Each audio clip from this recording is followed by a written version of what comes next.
Okay, Audrey, everyone is in and recording has started. Wonderful. Good evening, everyone. I'd like to call this meeting to order at 7:02 p.m. Welcome to the Monday, November 9th, 2020 City of Burlingame Planning Commission meeting. For all in attendance today, please note that this meeting is being streamed live on YouTube and will be uploaded to the city's website after the meeting. As a courtesy during the proceedings, we ask that you place yourselves on mute, as sound transfers easily and can be disruptive. Please note that there are several ways to submit comments during the meeting. You may send your comments by email to publiccomment@burlingame.org. Staff will be monitoring emails submitted throughout the evening and will be read at the appropriate time. The length of the emailed comment should be commensurate with the usual 3 minutes customarily allowed for verbal comments. You may also submit your comment using chat in Zoom by clicking on the chat button located at the bottom of your screen. Staff will then read the comment at the appropriate time. Lastly, you may raise your hand in Zoom by clicking on the participant button located also at the bottom of your screen, then click Raise Hand. Members of the public who are participating in this meeting by phone can dial *9 to raise a hand. So moving on to agenda item number 2, roll call. The record should note that, let's see, do we have Commissioner Sargent on board now?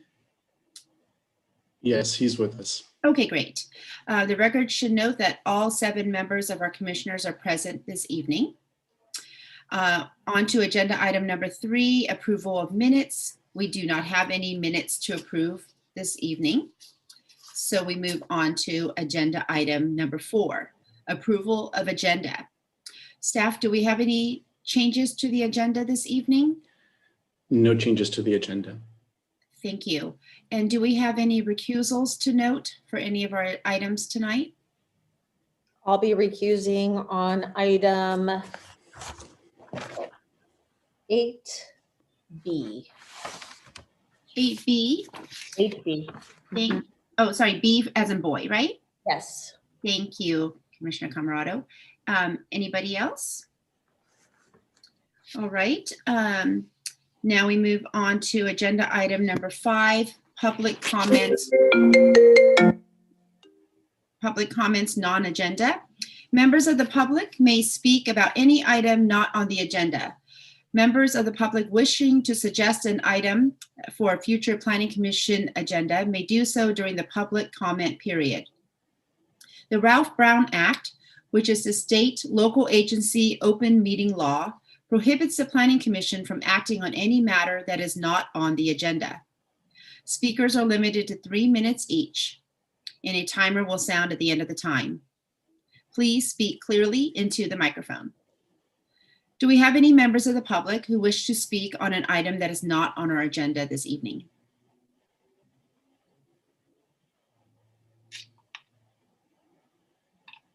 Seeing none, we'll move on to the next item.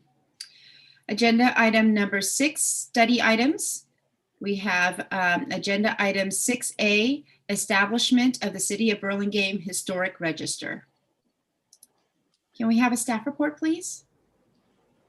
Yes, thank you, Chair Say. This item will be presented this evening by Community Development Director Kevin Gardner. So I will now hand it over to Kevin. Thank you. The Historic Preservation Ordinance was adopted by the City Council in 2014 as Title 21 in the Municipal Code.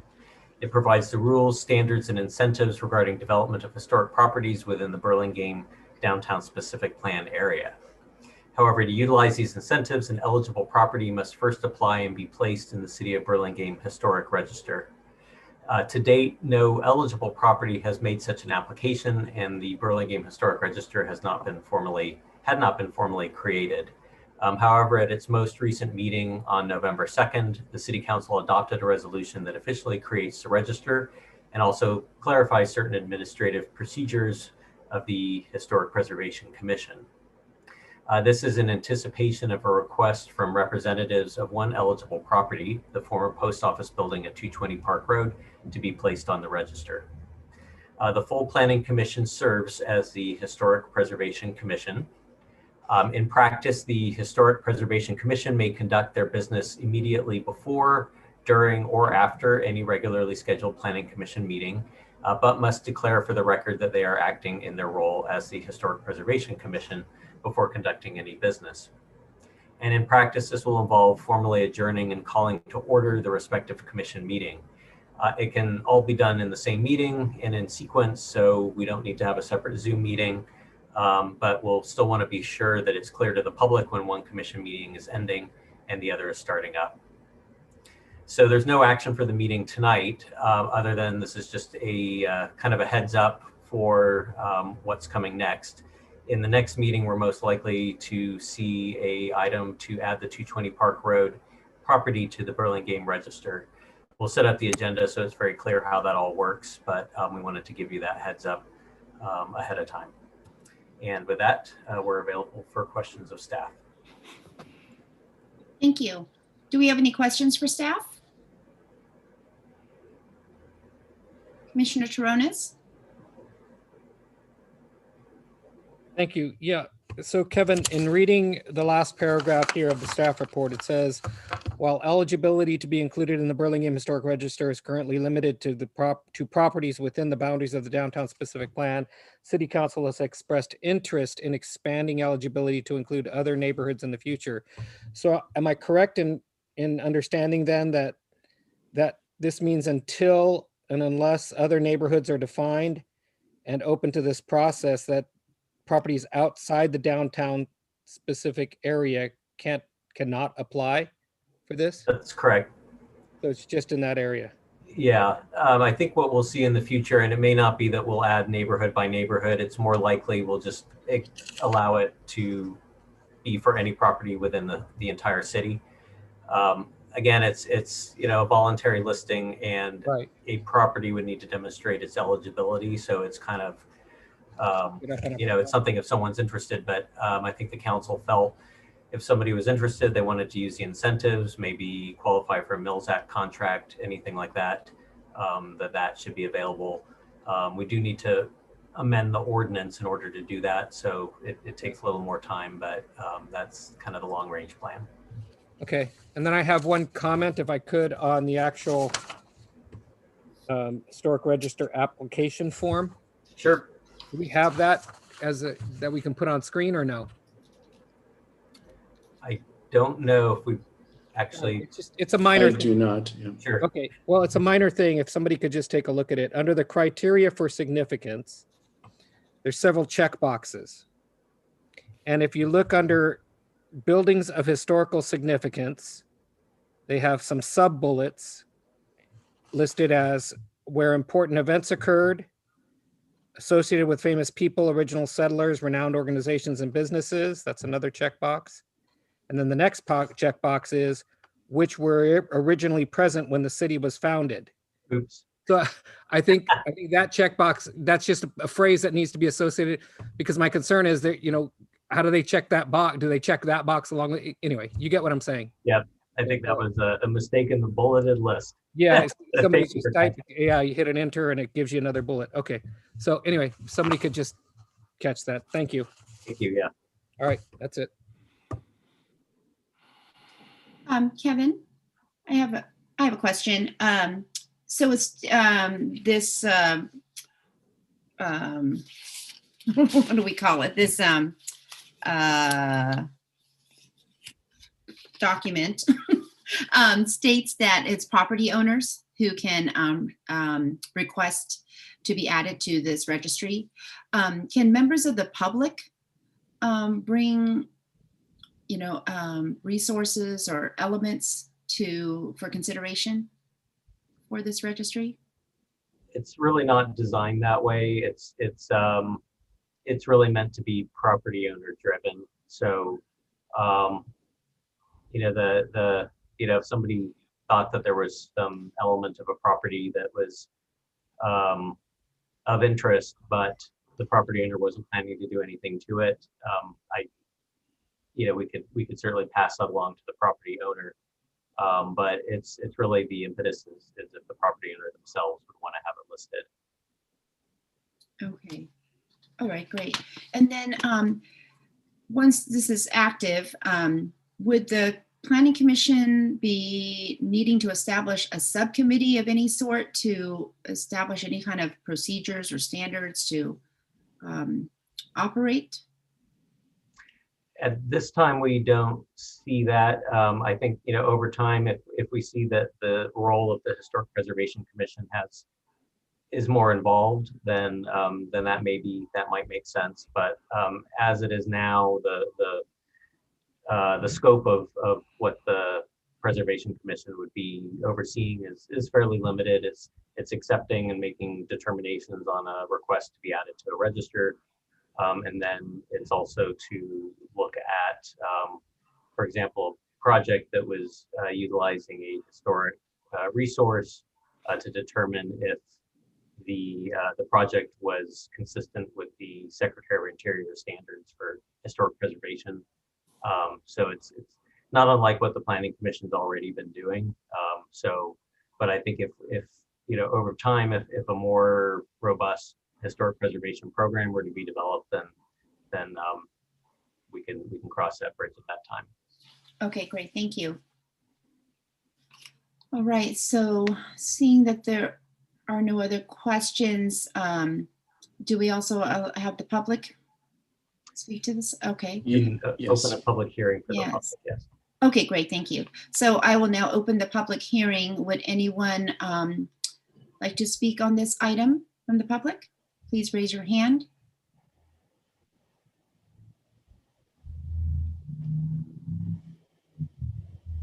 Give it a couple of moments. Do we have any emails or There chats? are no emails and no chats have come in for this item. Okay. All right, great then. Seeing that there are none, I am going to close the public hearing. Is there any discussion amongst the commissioners? Otherwise, I don't believe there's any action. So is there anything? All right. That is that. We will now move on to agenda item number 7, the consent calendar, for which we have no items this evening. So I will move on to agenda item 8, regular action items. First, we have agenda item 8A, 1120 Cambridge Road. Were any commissioners not able to visit the project site, or do any commissioners want to note any ex parte communications regarding this project?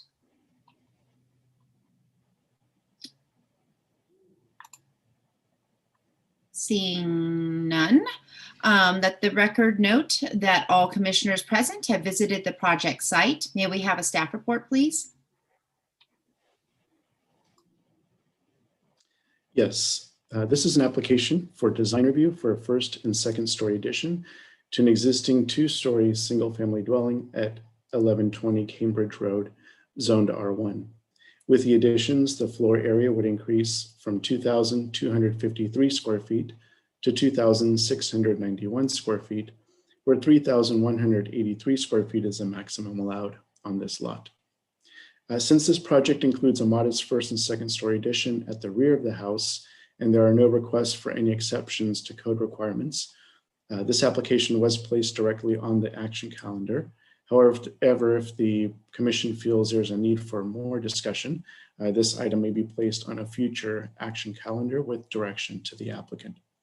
Suggested findings for design review are found on page 3 of your staff report, and this concludes my summary of the applications. I'd be happy to take any questions of staff if you have any. Otherwise, I believe the architect is available. Thank you. Thank you. Are there any questions for staff? All right, I'm going to open the public hearing. With the applicant, please come forward and state your name and anything you would like to add about your project. Hi, my name's Jeremy Wilkinson. I'm here with my wife, Christine. We have lived in Burlingame since 2009, now with our 2 children. We Lived in a condo initially. I opened my business here in 2012. We've moved into this single family home in 2013. It's an old home from 1927, but lovely and in a really nice neighborhood. We spent a lot of time and a lot of our weekends doing the cosmetic changes to kind of really spruce it up over the last 7 years. In the meantime, we have been growing our family, and we've got our 2 kids here with us now. And as our family's needs have grown, it now necessitates larger structural changes in order to stay in this home and neighborhood, which we would really prefer to be able to do. So we've hired our architect, Gary Ahern, to facilitate this, and he's been really helpful in this process and is here in one of these windows to answer any more technical questions about the project. Thank you. Would your architect like to speak, or he doesn't have to? Just asking if you wanted to have the screen. Good evening. I'm Gary Ahern. I have to say, in 40 years of doing this is my first Zoom Planning Commission meeting, so bear with me. I am certainly here to answer any questions or concerns that any of the commissioners might have. Thank you. Do we have any questions for the applicant or the architect?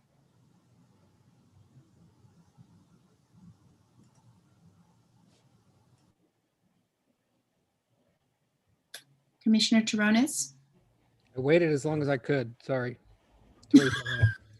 Well, actually, just a couple of questions for the architect. I fully respect the fact that that staff brought this for us on action, and I agree with the idea generally that there's nothing happening to the front of the house or the face print, as you might call it.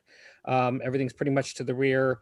So I think it's a good idea to bring this to action. I've just got a couple of questions and issues that maybe we can address somehow lightly.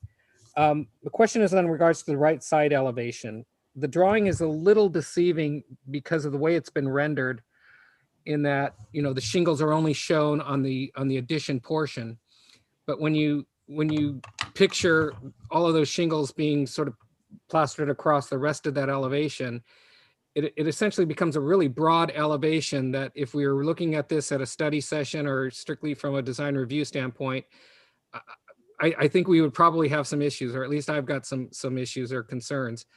And I'm wondering if you looked at any way to, I know that those windows, the top second story windows, those high windows that are set in that pattern of 3 appear to be at a bed wall, but is there any way or any possibility maybe having a bay or something that, even if it's broad enough to accommodate a bed, even 10 feet wide or so, pop out or something along that roof eave line, or because the resulting elevation looks fairly awkward when you just picture that as that finished side, and it's got a lot of exposure because it's down a driveway. So did you take a look at that, or any thoughts on what you could do there? Well, one of the thoughts that certainly, because of that location being on the side and the proximity of the neighbor right next door, right, basically 4 feet on the other side of that fence line, privacy was certainly a big issue. And that's why, we decided to go with the high sort of windows, little high transom windows sort of over the bed, starting at 5 feet off of it, to sort of try to bring as much privacy as possible. I mean, that we did look at putting, sort of a narrow double hungs that would be like over each side of the bedside table, but we were concerned about possibly having, neighbors feeling that there might be some privacy issues on that. As far as cantilevering out, it's sort of, I think, is what you might be suggesting, to create sort of a bay or something to push out. Sort of, are you implying sort of cantilevering out over that driveway area?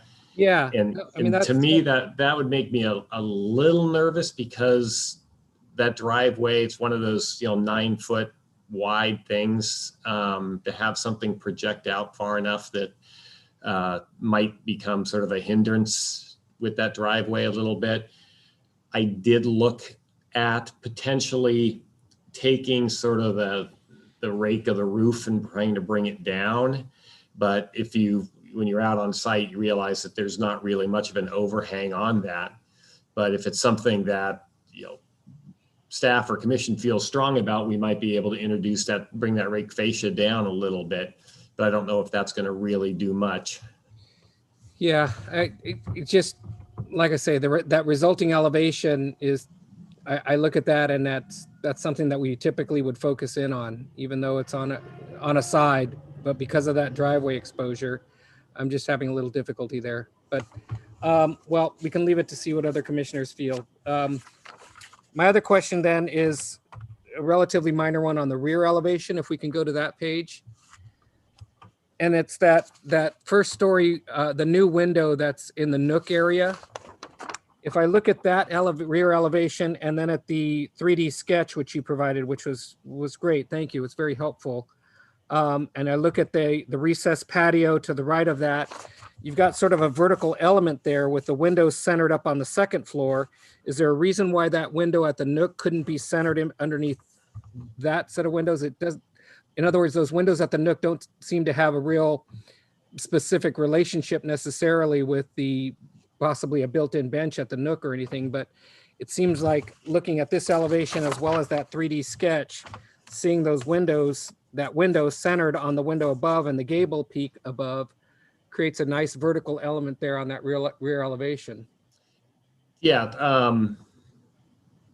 Obviously we're architects, and I like to tell people that like we're an engineer that can draw wavy lines. Symmetry is pretty important. What I was doing with that window is designed to be sort of a corner window that's going to be over that breakfast nook. If you look into the kitchen, I've got sort of a corner banquette there, and I've got the double wide, and then I have a single wide that's on the side property line. Typically, I would have liked to drag those windows a little closer to make it more of a true corner window. But at this point, we're still trying to resolve the structural, and I didn't want to pin myself into a situation where I had the windows shown completely smashed against the corner and then have to come back and say, hey, I need a little bit more space there. But that window is designed, the window in the rear is designed to be more or less viewed from the inside of the house, and it'd be sort of centered on that banquette from the inside. Yeah, but it's not. It's neither. It's not centered on the banquette really, and it doesn't have the same corner relationship as the one on the driveway side that it has on that corner. The intent is to have the same relationship on the side, and that might have been something that got, I'm just trying to go to it now, something that we made a change at the last minute. I might not have completely coordinated that through, but the intent is that window is to give that sort of feeling that it's that window is designed to be sort of centered on the table itself, because the table, when you put a table on there and when we eventually hang a light or something over it, it obviously doesn't smash all the way to the edge because you have the seating area that's there. So the center of the window is more or less center line of where the table would be and a light would be above it. And, there should be, it's dimensioned, it should be, I'm looking at my dimensions now. I thought I have it both. Yeah, I've got it, basically 16 inches from the outside corner to each edge window. On the plan, yeah, it's just not shown that way on the elevation. Okay. Okay, well, those are my questions. Thank you. Commissioner Schmidt? Yeah, I agree with Commissioner Taranis that window would look better if it was aligned. And I wonder if you pulled that over to the middle and created a corner experience with the door going out onto the patio and that window more so than looking out onto the driveway and the garage. You might be able to, you could achieve the centering of the window underneath the window above, and you would still have a good corner experience. And kind of going back to what Commissioner Taranis said about the driveway elevation, it is a big elevation and a lot of siding once you get done. And I like the belly band that you're using on the rear elevation on that. And I wonder, I don't know how to stop it. That's the problem. But coming around the corner, and I don't know how you get to the old eave line and come up with a way to stop. But that may be a way, without actually truly changing the whole structure of that side, being able to break it up materially. I did take a look at that, and you brought up a good point. I mean, wrapping the belly band around, but it's like, where do you die it into? again, I felt a little bit hindered because there is no real overhang on that the main roof on that. So if it'd be sort of awkward, sort of a tie-in, and I think it would actually accentuate the fact that that was an add-on a little bit more. You know, Could be right. it's not absolutely ideal, but trying to add a little bit of character in there, some windows or whatnot, I think helped break that up a little bit. Oh, yeah. So that side eave doesn't, up at the top, doesn't really project out much from the house, does it? No, it sits So it'd basically be silly inch to and a half, continue yeah. that trim down and try and end it at a belly band. But Yeah. yeah. Well, food for thought. And then one more point on that rear window, as we're talking about, if I was to take that window and try to center it below the main window in the master bedroom, it would essentially, because the wall of the master bedroom, the side wall between the master bedroom and the bathroom is not directly lined over the side wall. So the center line of that gable is not the center line of the kitchen. So, you know, we go into that sort of either put something dead on or make it far enough off that doesn't look like, hey, you missed it. Agreed. And Okay, I'm good.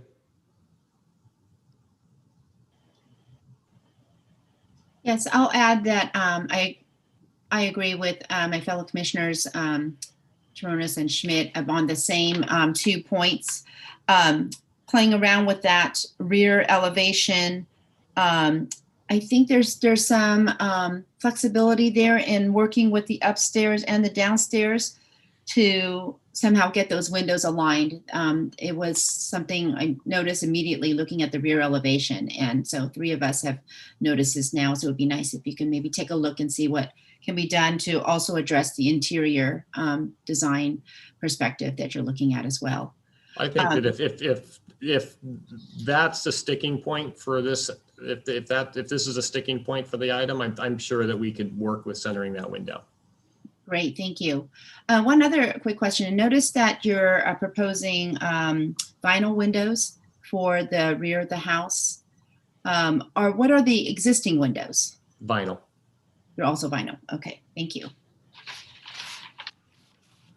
All right, so seeing that there are no other questions from the commissioners, do we have any members of the public who would like to speak on this item?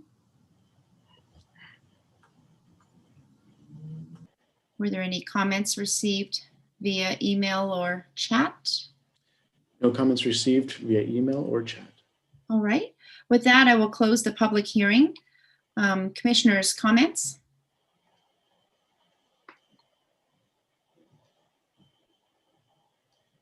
Commissioner Schmidt? Sorry, pressing too many buttons. I appreciate the high windows in the bedroom on the side elevation. That elevation is tough to deal with your neighbors and everybody looking at windows. I have them and I like them a lot. So I think it's a nice add.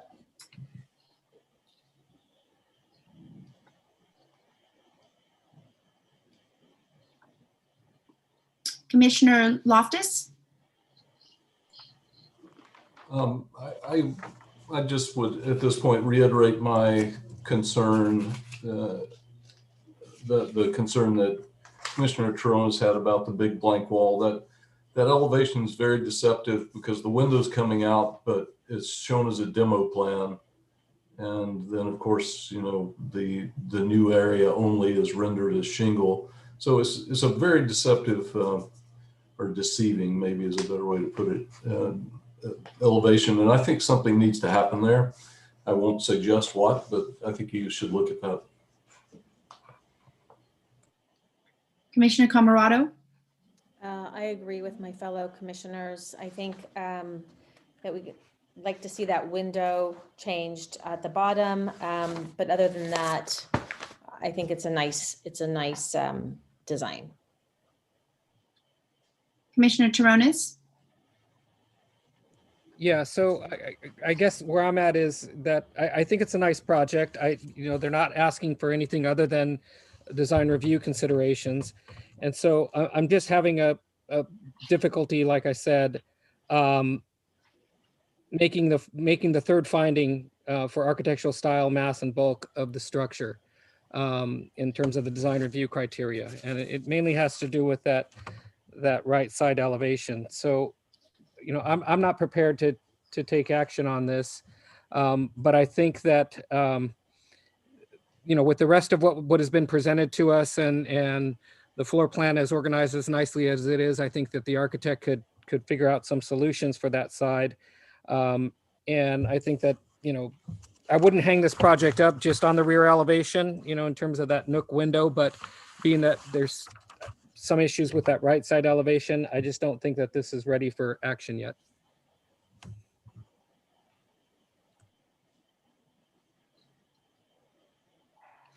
Would you like to make a motion? Okay, yeah, I'll make a motion to continue this item. I'll second it. All right, so we have a motion. I see Commissioner Sargent, did you have your hand up? Do you want to talk after the?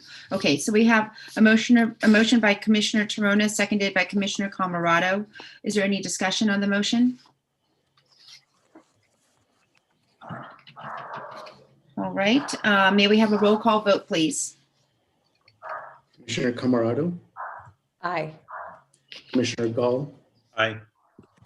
Commissioner Loftus, Aye. Commissioner Sargent, Aye. Commissioner Schmid, Aye. Commissioner Toronas, Aye. Chair Say. Aye. The motion passes 7-0-0-0. Okay.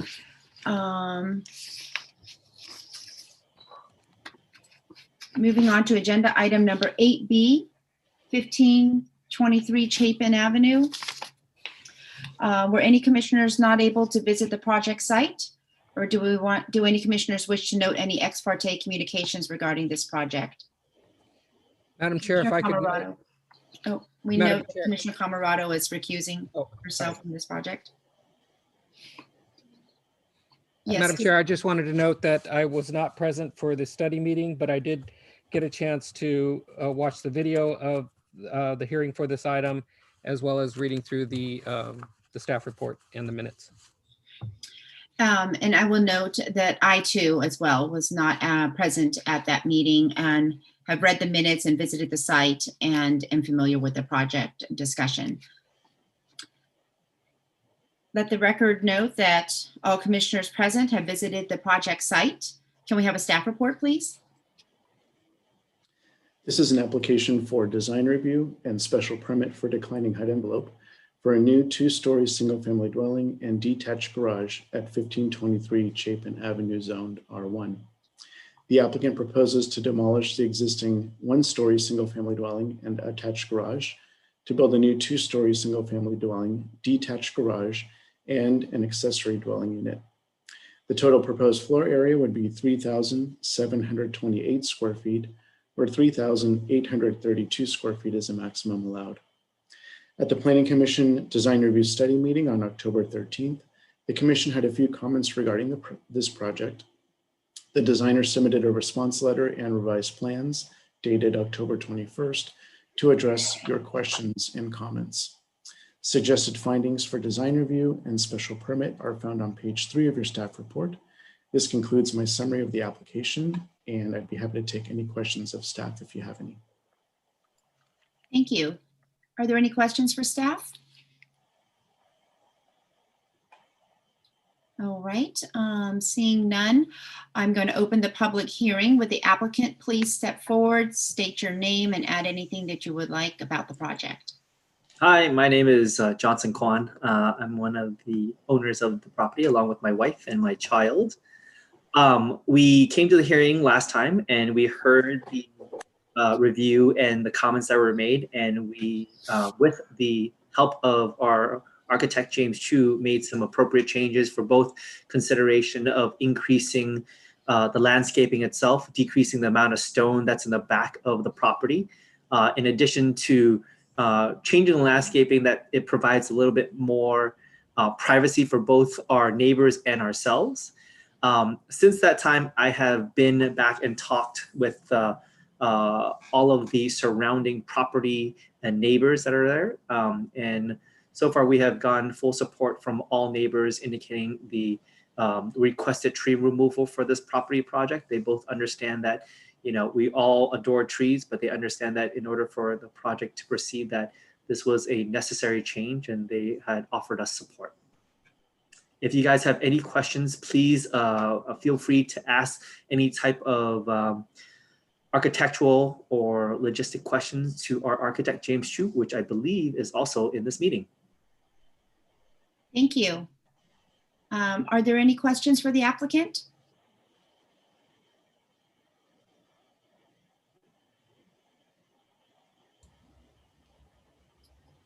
Seeing none.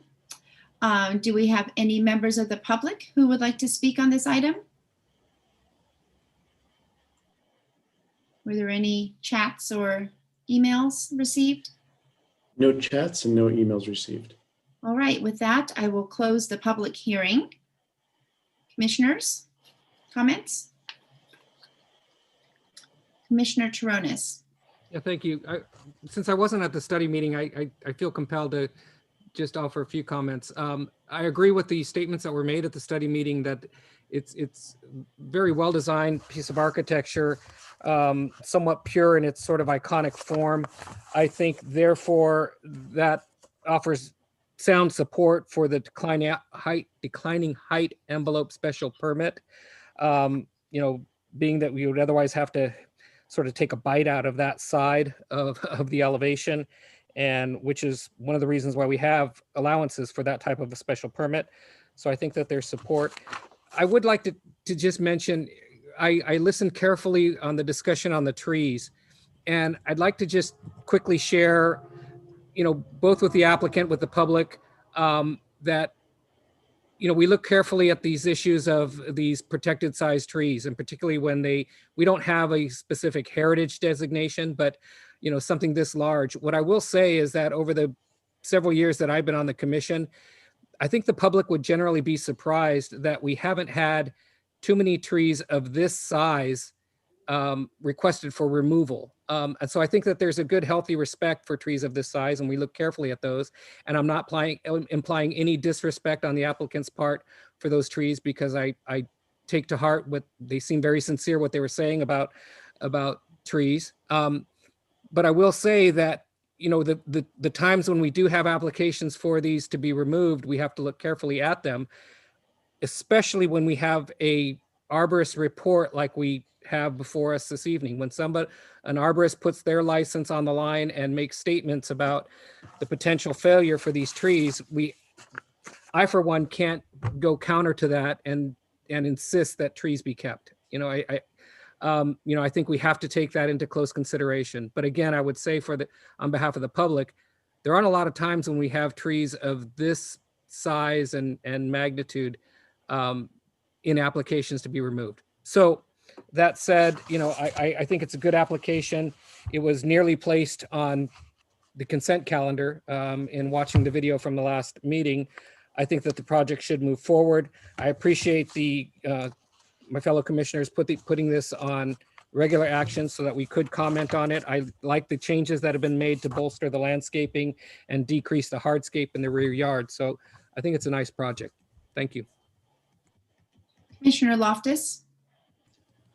Yeah, I would reiterate what I said the last meeting. This is a really, really nice project, very well done.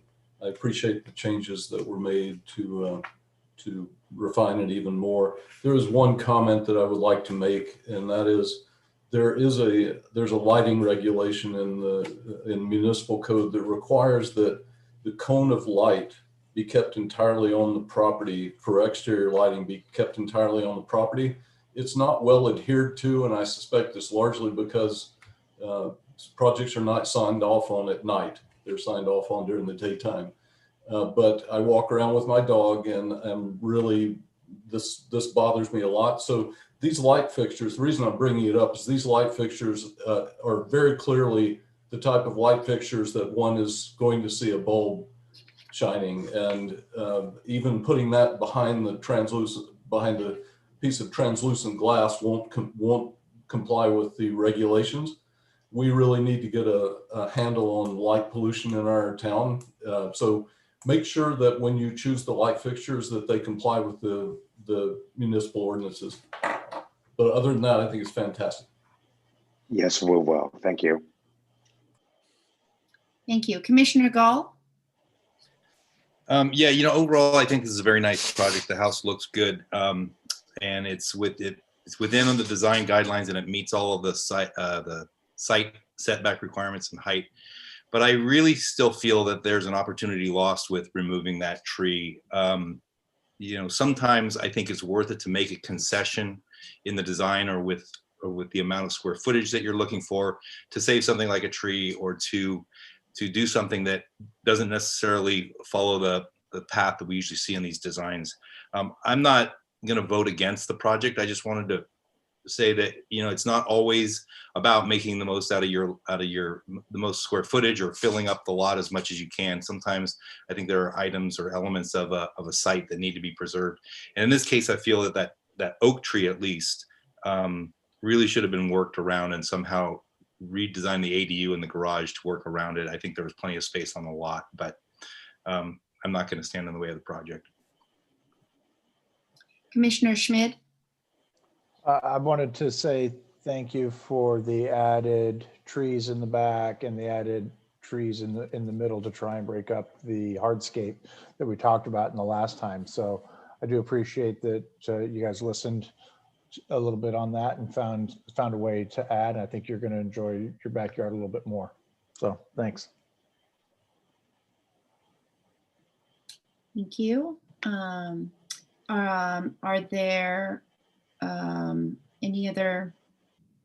there any motions or any discussion? Any other discussion?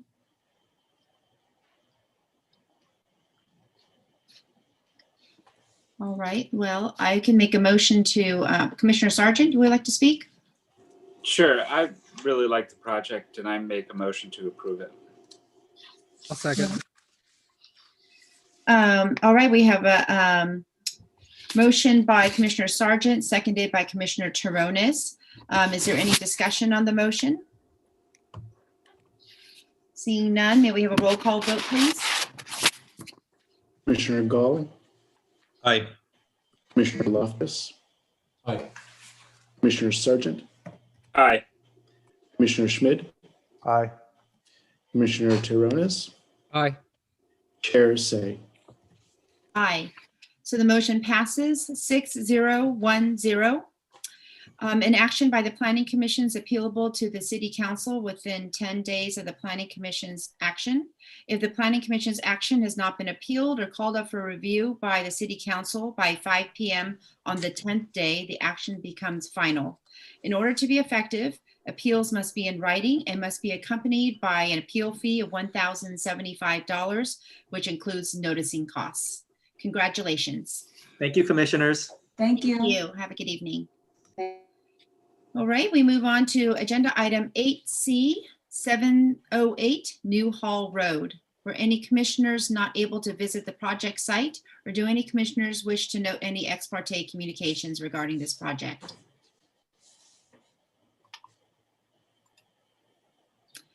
Let the record note that all commissioners present have visited the project site. May we have a staff report, please? Yes, this is an application for design review and special permit for attached garage for a new 2-story single-family dwelling at 708 New Hall Road, zoned R1. The applicant is proposing to demolish an existing single-family dwelling with an attached garage to build a new 2-story single-family dwelling with an attached garage. The proposed dwelling will have a total floor area of 3,933 square feet, where 3,935 square feet is the maximum allowed, and this includes the attached garage. At the Planning Commission Design Review Study meeting on October 26th, the Commission suggested that the applicant revisit the front porch roof and the bay along the right side elevation. The applicant submitted revised plans, date stamped October 29th, to address your suggestions. I would also like to note that an email from Dr. Margaret Porter Scott, dated November 5th, was received after the staff report was prepared, but was included with your packet. Suggested findings for design review and special permit are found on page 3 of the staff report. This concludes my summary of the applications. Do you have any questions for staff? Thank you. Do we have any questions for staff? All right, seeing none, I'm going to open the public hearing. Would the applicant please step forward, state your name, and add anything that you would like regarding your project?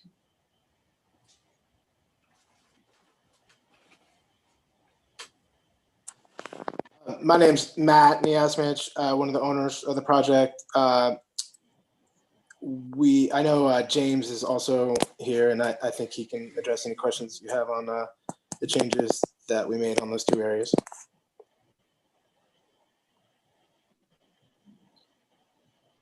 Is there anything else you'd like to say? That's it? Well, so basically we pushed the porch back, so there's no flat area, and also fixed the drawing error on the right-hand side. That's about it. And as far as the front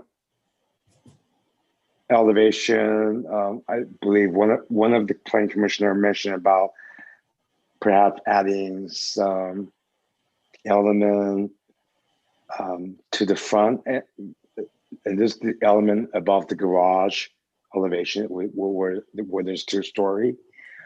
We felt that is very narrow. It's only 13 feet wide and set so back. We try to add the planter box, and apparently the applicant didn't like it, so we kept it as it is. So I'd like to hear your comments on that. Thank you, James. Are there any questions for the applicant? I have a question. Is the square footage allotment? Excuse me, Alice? Yes, thank you. I'm sorry. We're going to hear first from the commissioners, and then we will have. Oh, I'm so sorry. Thank you. No problem. We'll let you speak in a few moments. Mm-hmm. Thank you. Commissioners, any comments or any questions?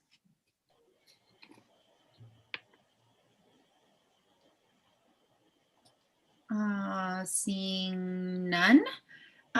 Looks like Alice, you may now speak. Thank you. Is the square footage, I think it's 3,900 square feet, you said, is that within the allotment for the lot? Or is this some type of special, is it a special? If I may, is it within the FAR for the lot? Yes, it is. And the FAR does include the attached garage as well, but it is within the maximum allowed for this lot. What is the maximum allowed square footage for this lot? Look it up here 1 second. So the maximum floor area allowed for this lot, including the attached garage, is 3,933 square feet. Mm-hmm. Sorry, 3,935 square feet. They are proposing 3,933 square feet. So they're 2 square feet under the maximum allowed square Thank foot. you. Mm-hmm.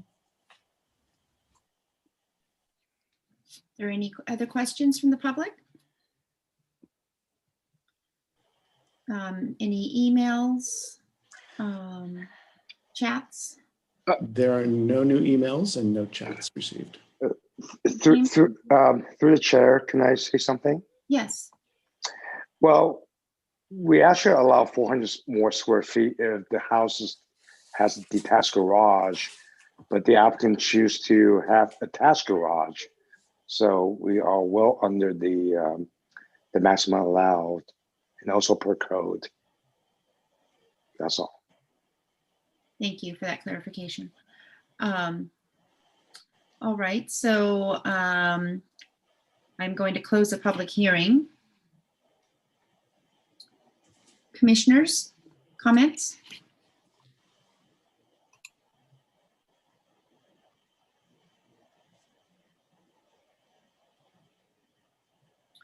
Commissioner Camerado. So I like the project, and I can see approving this project.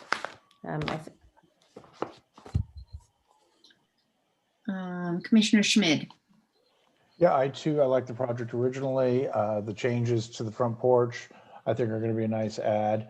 I was the one who brought up the planter idea, and the elevation looks fine. It's just a design thought, but I think it's going to work out just fine. So I see this project moving forward as well. I agree as well. It's very nicely designed. I appreciate the revisions that were made, James, and there are nice improvements as well as a correction on the drafting error. I wanted to ask staff, I guess I should have asked earlier, if there's any way to address the letter that was received from Dr. Scott. I don't know if there's adjusted hours of construction at all during this time. Yes, I did review the letter. We could talk to our chief building official in terms of construction hours. However, the hours of concern that were expressed by the neighbor were 8 to 5. So I don't know how much can be done to address those concerns, since those are within the construction hours allowed. I think the contractor can certainly work, or the applicant can certainly work with the next door neighbor to try to mitigate the noise.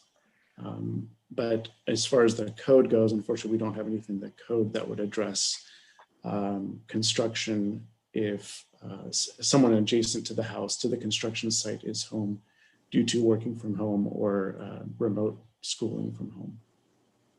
Okay, thank you. Commissioner Loftus? First, I would like to just stay on theme tonight and reiterate my request that the light fixtures, exterior light fixtures, meet the requirements of the planning code. And then with respect to the letter about noise, it's a really slippery slope. Even if it were possible to do something, like Thursdays at my house in my neighborhood are leaf blower and lawnmower days. And I'm sitting here at, meetings all day. It's a heavy meeting day, and there's nothing I can do about it. We simply can't shut down the world because we're all in this situation. It's very inconvenient, but it's a fact of life right now.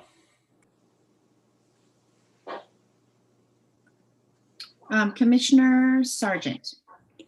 I think it's a great project. I think they've done a really nice job with it. And I would agree with the comments about the noise. It's a tough situation, but I'm not sure what we can do that balances the desire for quiet with the rights of the homeowner to develop their property. So particularly during the hours of normal construction. So I move we approve the project. I'll second. So we have a motion by Commissioner Sargent and seconded by myself, Commissioner Say. Chair Say, I apologize. In that motion, are we also finding the condition or the findings for the special permit? Just wanted to ensure that we're making that finding as well. Yeah, I move we approve the project with the findings in the staff report for design review and the special permit. Thank you. And I will continue to second the motion. Is there any discussion on the motion? May we please have a roll call vote?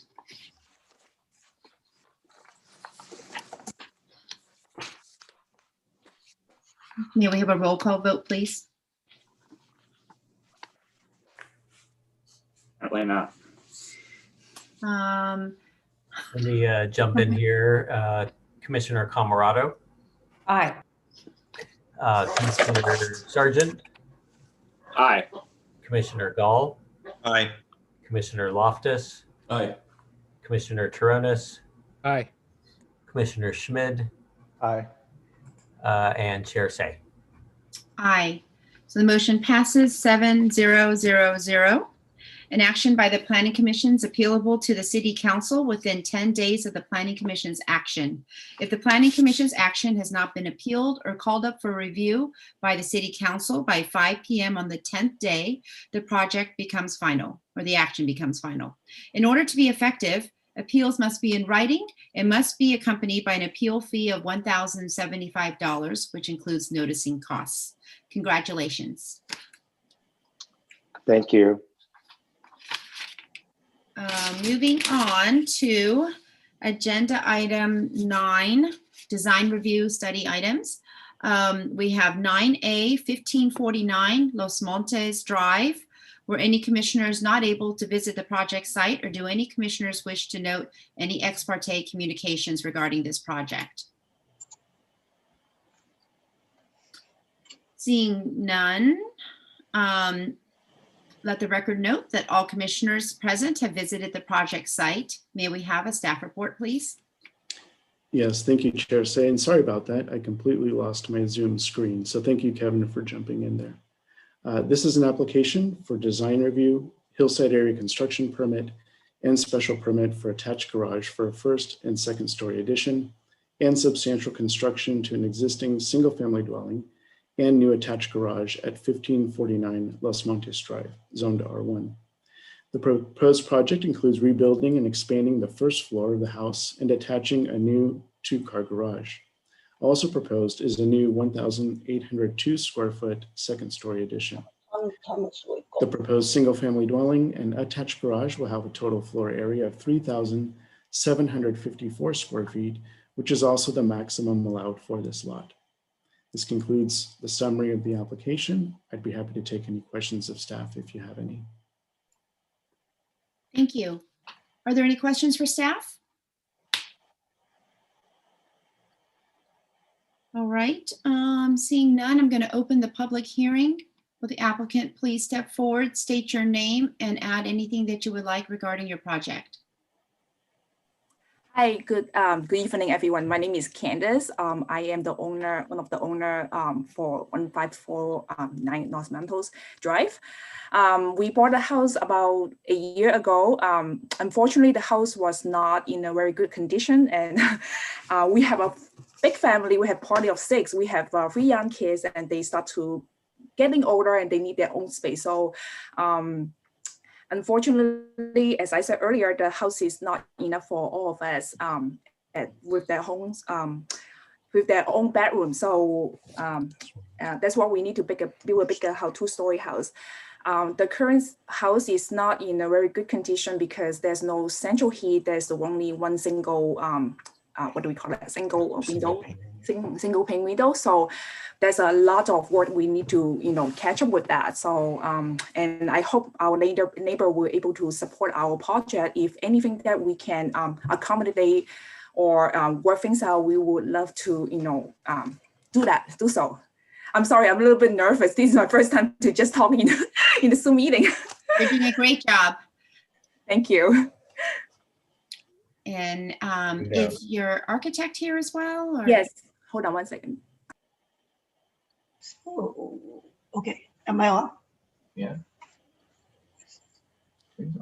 Yes. Hi. So I'm on, right? My name is Angelina. I'm the applicant of the project. I'm here to answer any public question, on, I think the planner already described the description of the project is very clear that we need a hillside area construction permit and also the design review and the special permit for the attached garage. And we're ready for any public question. Thank you. Are there any questions for the applicant, commissioners? Hi, I'm the neighbor. Excuse me, Jill. We're taking questions first from the commissioners and then from the public. Sorry. Hold tight. Thank you. Commissioner Terrones? Yeah, just a few questions regarding the architecture, regarding the structure. I'm looking at the front elevation and particularly on the right-hand side. And am I correct in assuming that the reason that the second floor steps in the way it does along that side, is that because of the declining height envelope issue? Looks like it steps in about 1'2". That's a question for the architect or for the designer. Yes. And so how is that area above the second floor, that little bit of 14 inches of roof going, how is that going to be roofed? On the left side of the house? Or On the right side where the declining height envelope is, see, we're zooming in right now. The house steps in on the second floor. And yes, it will be inset like recess for a foot and 2 inch. And so then how will that area over the first floor be roofed? What will that roofing be over that? It's a flat area, but with a slope on it to drain the water, and it's more like we're thinking to use the hold on, what's the material? We're using the standing steamer metal. Okay, I can't see that working, but okay, I'll just leave that one alone. Other question is on the site planning, on the landscape plan, in the area in the rear where the existing garage is being removed. There's a note that says regrade existing concrete driveway with garage for smooth transition from the street, 15% grade or less on work. So what is that area, that resulting area that's off of what looks like a remaining driveway that really isn't going to serve much purpose? What is that area in the rear yard intended for? Well, as the owner said, they have 3 young kids and they really want to have some yard space. So when we want to keep it as an existing concrete slab at the back for a playground for the kids. Is the driveway going to remain along that side, even no garage out in front? No, the driveway going to be like similar to like more line up with the proposed garage. Okay, but the existing driveway, it's just noted as all on the new landscape and erosion control plan. It's just noted as concrete, where the existing driveway is. Is that just going to remain as a concrete area? Yes. And what's the purpose for that area? To cut down the construction cost. So if we have to remove the whole existing concrete, it probably will add up much more cost to the project. I see. Okay, those are my questions. Thank you. Thank you. Commissioner Gall? Yeah, I had a concern about that concrete as well, but also on the new site plan, it looks like your landscaping back there is at the 15-foot setback line. And then on your new landscaping erosion control plan, you show an existing lawn and that hedge being closer to the fence. Which one is correct? The landscaping, it's more detailed. So on GA 1.2? Yes. That would be the correct one? Yes, it's more detailed. They are correct. Well, your hedge is shown at the edge of your concrete slab on sheet A 1.1, and on sheet A 1.2 on your new landscaping erosion control plan, it looks like the hedge is about 5 feet off of the back fence. Oh, I see. Well, and it's an existing lawn, which I was back there. It's not much of a lawn, but. Oh, we are going with the 1.2. That's a more detailed and the correct one. Okay, so maybe if you could correct that so that it's consistent. Sure. And then on your front elevation,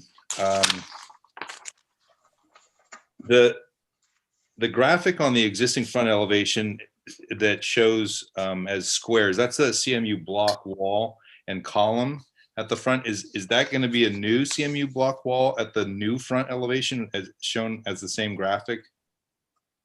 Below the horizontal tiles, I guess? Yes, we're going to provide the new horizontal tile. Right, and below that? Below that, it's the CMU wall to match with the existing. Okay, and do you have a horizontal tile picked out or? Not yet, to be honest with you. Okay, how about your windows? In our staff report, it says unknown. We are using the, hold on, let me. It will be the I have it. Yeah, the dark anodized aluminum. The dark color one is more close to a black color. Okay. So it'd be an aluminum window? Yes. All right. And then how about your roofing material? The roofing material, we're using the one I mentioned earlier, the standing seam metal. But on the flat roof of the second floor? Yes, they are the same type of roofing material. Okay, I'm not familiar with that, but will that work? For the flat roof, right now, nobody using the tar and gravel anymore. And at that neighbor area, everybody have a pitch roof. And we try to cut down the height of proposed. So we desire as a flat roof. Right. Well, it's going to be visible from the neighbor up above. That's my concern. Yes. We already picked the one the standing seam metal.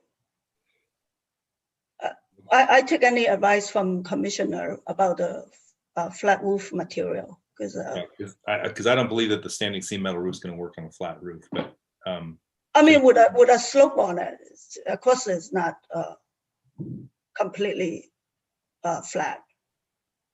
Okay. All right. That's my questions. Thank you. Thank you. Commissioner Schmidt? Yeah, hi there. I was looking at the right side elevation and I had questions kind of about the windows there that are looking over your neighbor. You know, I understand the hillside construction and, you know, a lot of those houses overlook each other. So I get that.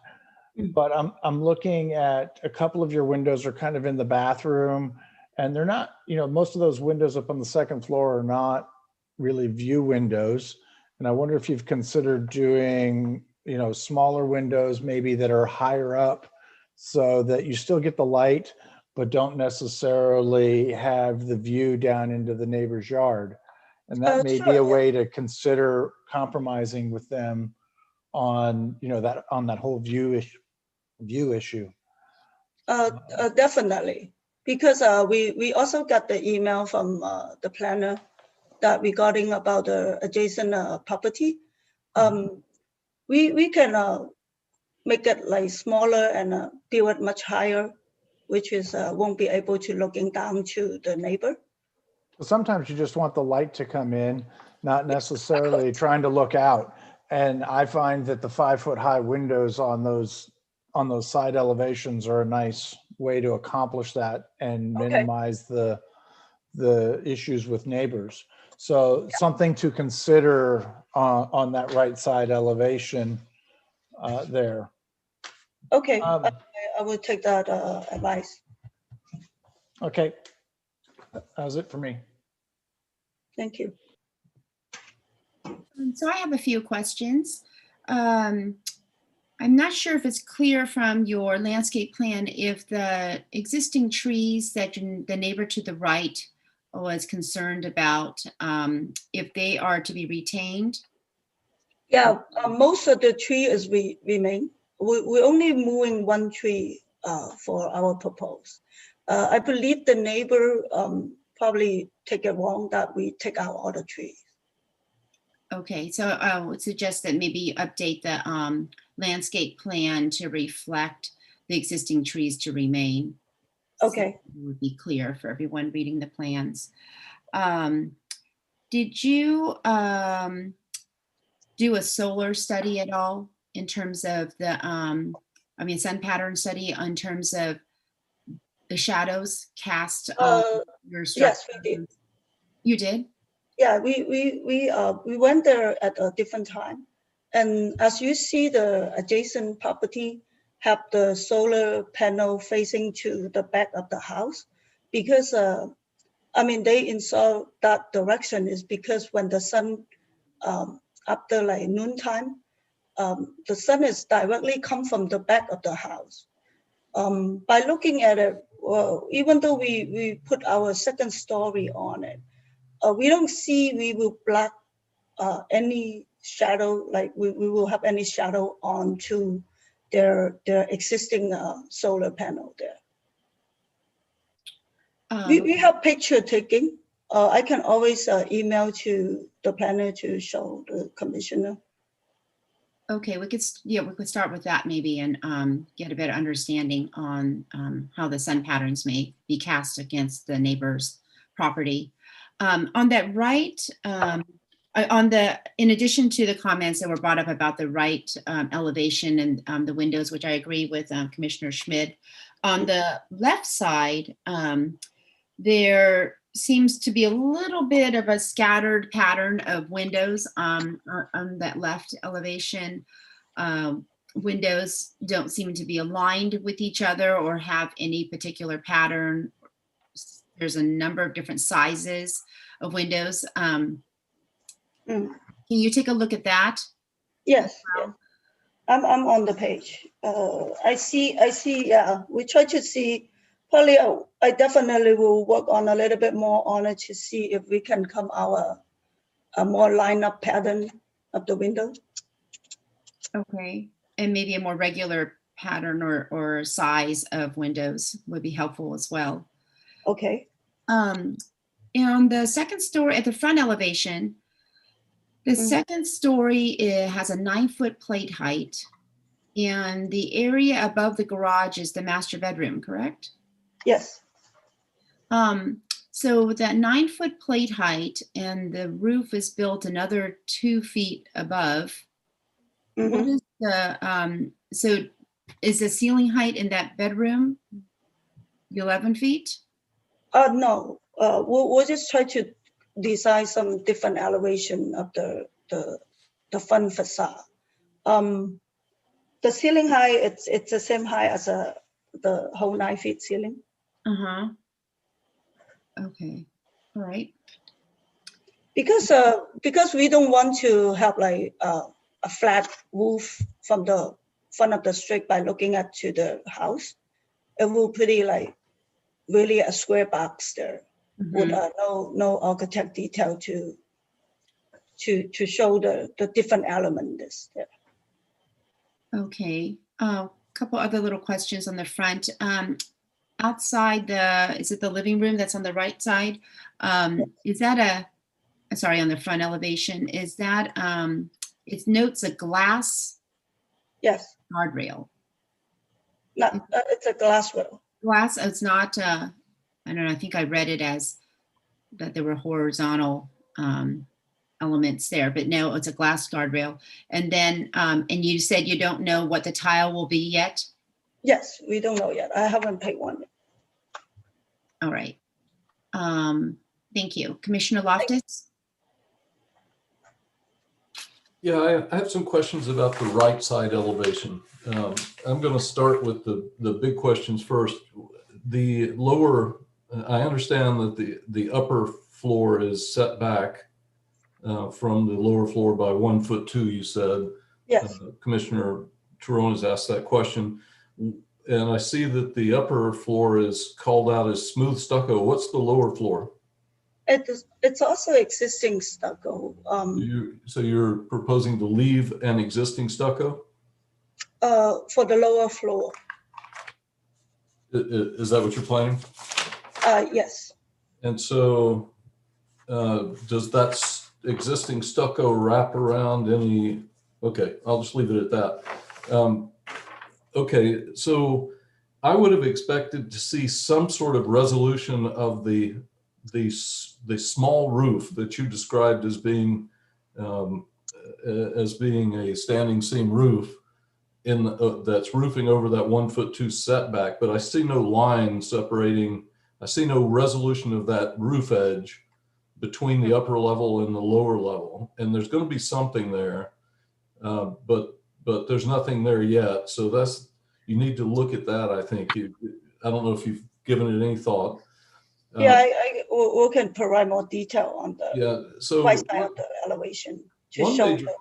One significant question in my view is what has happened to the floor of the deck that's overhanging toward the front edge? It disappeared? Is it a drafting error? There's no thickness to it. It's on the front elevation, it shows as a fascia, but it doesn't turn the corner. And, you know, so there's no structure there holding that deck up.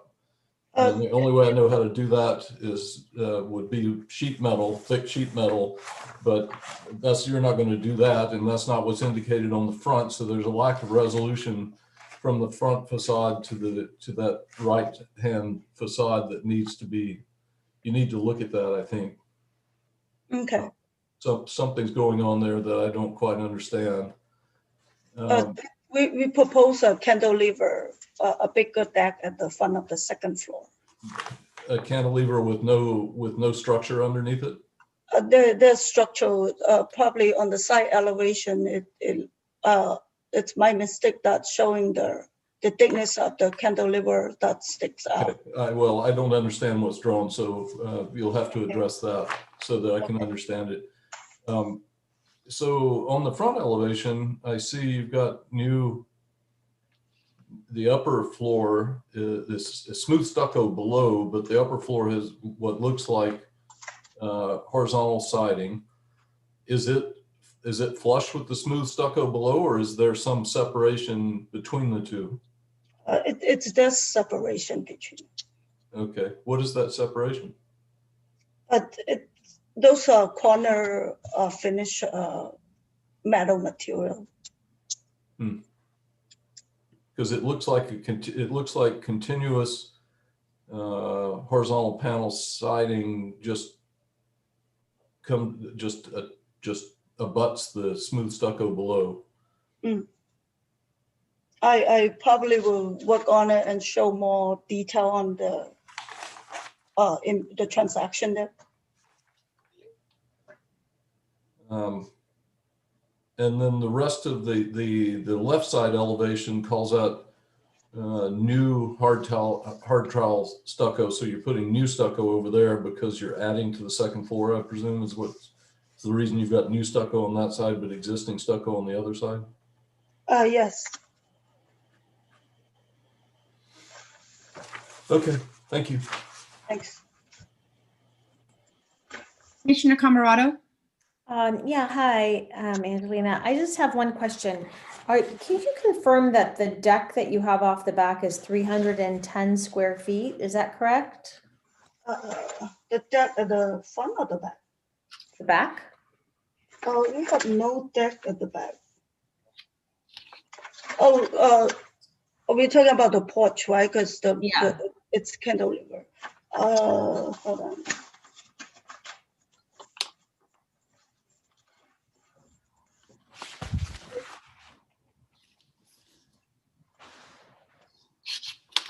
Not really a deck. It's just a second floor cantilever covered. So it's about like less than 6 feet by 11 feet. Okay, thank you. Thank you so much. You're welcome. Angelina? Yes. One more question. In looking at your floor plan, you've noticed a couple of commissioners are bringing up the issue of the right-hand side where you have you're stating that you want to use a standing seam metal roof. Looking at the floor plan, that space inside is pretty generous, like over 22 feet wide. And even with the placement of your furniture, which I'm not sure if it's to scale, seems like there's plenty of space that you could align the upper floor with the lower floor, as opposed to trying to max out the right side to meet the setback. That you have so that you meet the declining height envelope, but also align the upper floor and the lower floor together and just eradicate that issue for yourself. Are you saying we can align them up with the existing first level? I was just suggesting you take a look at that because it looks like the interior space is pretty generous, and you would save yourself a lot of trouble not having. That's what we originally proposed, to line up with the existing first floor. This was suggested by the planner that we're not meeting the existing I mean, the requirement side setback. Right. We And would love to have it flush with the bottom level. yes, I meant it the other way around, but I'm realizing now you're probably trying to save costs, so you're trying not to rebuild that right wall. So my idea was more about demolishing that current right wall so that you could align the upper floor with the lower floor on the same plane and meet the declining height envelope. I see. I see. Okay. Right, Okay, it's not the fiscally responsible suggestion. Okay, so I see that our comments are complete. Are there any members of the public who would like to speak on this item? Or have any questions? Hello. So, Hi. I'm the neighbor on Los Altos Drive. So actually, this is the first time we learn about this project. So actually, my backyard is against this property, and we're interested in knowing the overall elevation. How high is this? And we heard something talk about solar panel. Will that add on top of the, so you would increase the overall elevation? So I wonder if there can be like a marker or something that you usually see people put up, so we have an idea how high the elevation is. The concern is about my backyard privacy and also our view to the bay. So we are, you know, we want to know where the elevation is in our view.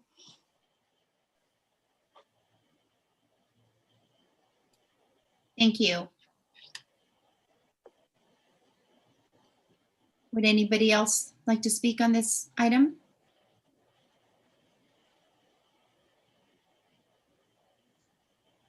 All right, seeing none, are there any emails or chats? There are no chats and no emails submitted. Okay, with that, I will close the public hearing. Commissioners, comments? Commissioner Sargent? Yeah, I have a couple of comments, and first is kind of a general one. When we have, it seems pretty typical when we have the number of questions and concerns about a design that this might be a good candidate for design review, but based on comments of the neighbors, both in the hearing here and that we've gotten in through email, I'm wondering if I'm concerned about whether we're going to be able to make the findings for the Hillside construction permit with potential view blockage of houses from the street behind Los Altos. So I'm not quite sure what direction to take, because we recommend that they go to design review consultant, they make changes to the design to a second-story house, and then story poles are put up, which is kind of the other piece of this. I think that's pretty clear that that's going to be needed here. And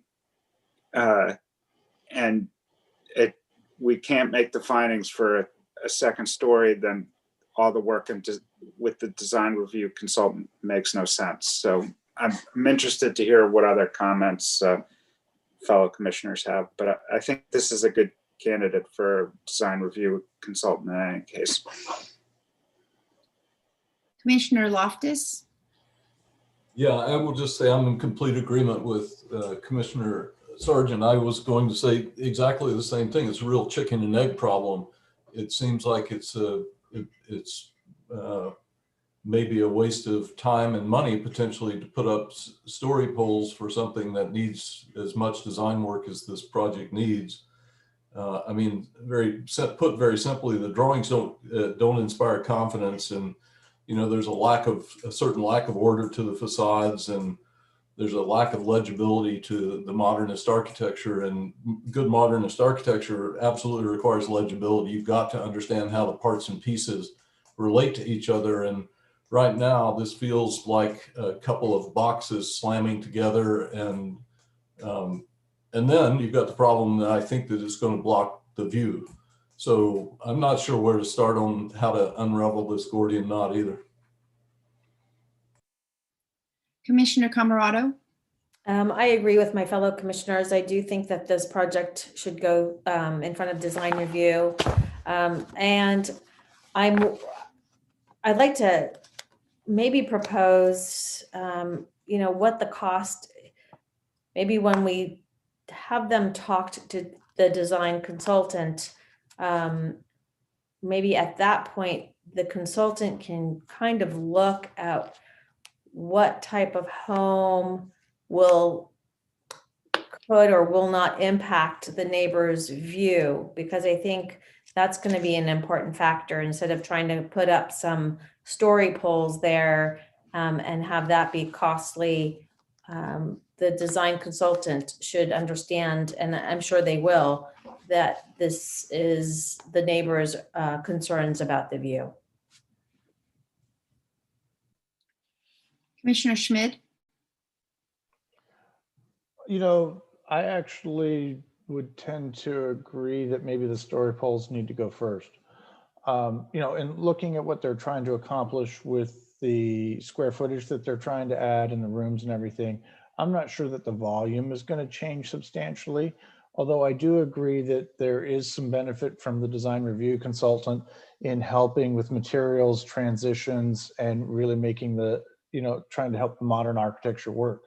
As I was looking at more of the elevations, some of the materials don't turn the corners, and it feels like we're not trying to design a 3D box, but really just a modernist facade on a stucco box. And so I think that there's, definitely, I think it's a good idea for the design review consultant. But if I would hate to waste that if we're not even, if the story poles don't even allow for a second story solution, like we saw on one of our previous projects. So I would suggest that the story poles go up and at least give the neighbors the opportunity to see what 9 more feet on top of the existing structure looks like. Because the photo that I saw from the one house didn't necessarily suggest to me that it was going to block a view. But now I didn't see any information from the house directly behind. So therefore I don't, and I didn't go into their house to see that view. So we don't really have a lot to go on. So that would be my suggestion to it. Thank you. Commissioner Charonis? Yeah, thank you. I agree with what's been said by my fellow commissioners. However, I think that the onus, the obligation, and associated costs fall ultimately to the applicant and the property owner. It's up to them to decide how they want to move forward. If they want to continue to pursue a second floor addition as they've proposed, they just have to accept the consequences that if they work their way through the design review consulting and still decide that that's the direction they want to pursue, the story poles are going to have to get erected, and therefore it could torpedo the application in terms of our ability to approve that type of addition. But that onus falls to them if this is what they want to continue to pursue. So I don't know if I'd want to even suggest a particular sequence other than agreeing that the project should go through the design review consulting process. And by way of feedback, what I would say is we have the 5 criteria for the design guidelines. I think in terms of the style, a modern home can fit in this area. There are several that are like this on that particular block even. So I don't think there's an issue there. I don't have an issue with the parking pattern. If they want to get an attached garage, there is that pattern in the neighborhood. The problem that's creating for them is where they're putting the garage is on the uphill side of the house. When you look at the front, left to right, they're putting the garage on the uphill side, whereas many of the houses in that neighborhood have the garage tucked under maybe half a level on the downhill side of that front facade. But I don't think there's an issue per se with an attached garage meeting the parking pattern of the neighborhood. Where I have difficulties is the style, mass, and bulk criteria 3, because as we've been saying, things are poorly resolved and poorly detailed and don't seem to be a consistent or well thought out modern piece of architecture as we see elsewhere in the neighborhood. In terms of criteria 4, interface with structures on adjacent properties, again, I think that this is somewhat out of character with the pattern of the rest of the neighborhood. There are what appear to be 2-story houses, but they're really not. They're sort of split level houses with the garage tucked under on a lower floor with what essentially is a 1-story house above. So this one is an aberration relative to that pattern, which then brings us to the Hillside area construction permit, which is going to make it difficult to approve, I think, something of this sort, but we won't see that for sure until the story poles are erected.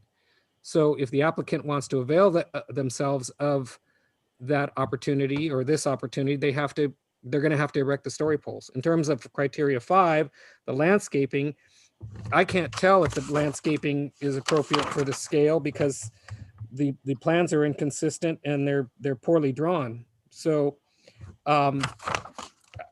I agree with the idea of sending this to design review consulting, and I agree with the fact that we're going to need to have story poles erected before this comes back for action.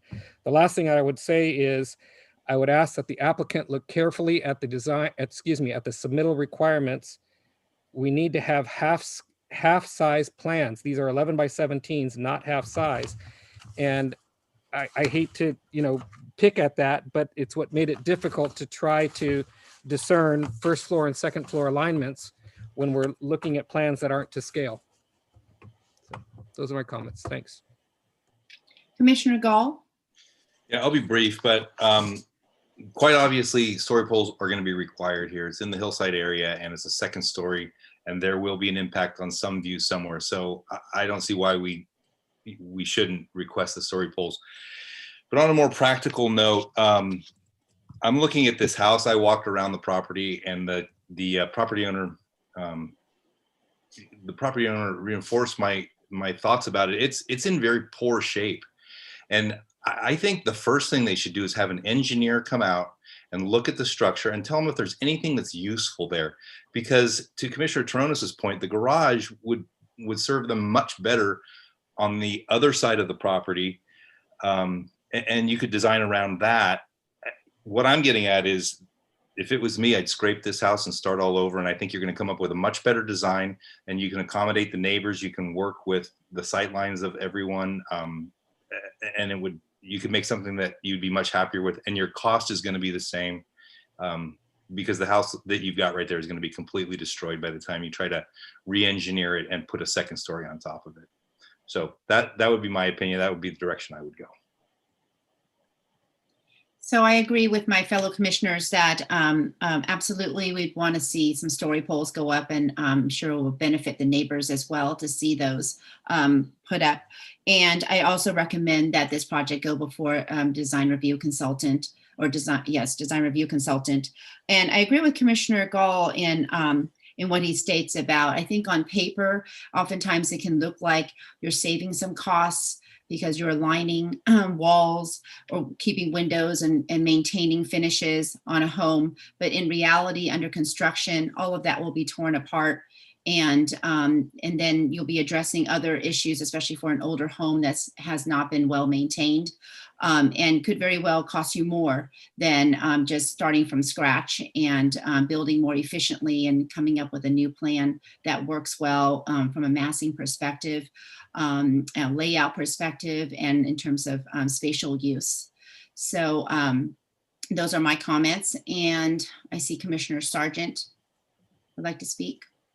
Yeah, I had the exact same comment about the scope of the project and whether it made more sense to start over or save the existing building. But in any case, I move that we refer this project to a design review consultant, and that if it comes back as a 2-story building, or actually let me say, if it comes back with a ridge height higher than the existing house, that story poles be erected prior to the next hearing.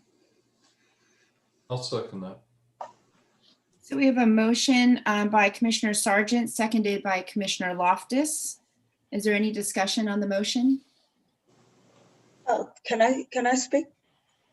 So I just answer back to the neighbor question, Jill. I'm sorry, the public hearing has closed unless close the the chair public would like to hearing. Maybe reopen you the can public just hearing. work directly with the neighbor. How do we get their contact? Because the email that you guys forward to us is highlighted. I mean, like blacked it, the information. You can Angelina, speak why to don't your you? planner. Oh, sorry. Okay. Right. Okay. Sorry, through chair say, yes, please work with your project planner and they can provide that information to you. Thank you. So I think we're ready for a roll call vote. Well, I have one more comment. I just, my question, Commissioner Sargent, would be, I hate to deal too much in hypotheticals, but if in the revised design, let's say they decide to avail themselves of the area where the existing driveway is now, and the house pushes over to one side or the other, and it pushes beyond the volume of the existing, but the ridge height still doesn't align. And then suddenly the neighbors at that point still are asking, why aren't story poles being erected? Is it simply because the house isn't any taller than the existing? Would we be prepared to act on something at that point?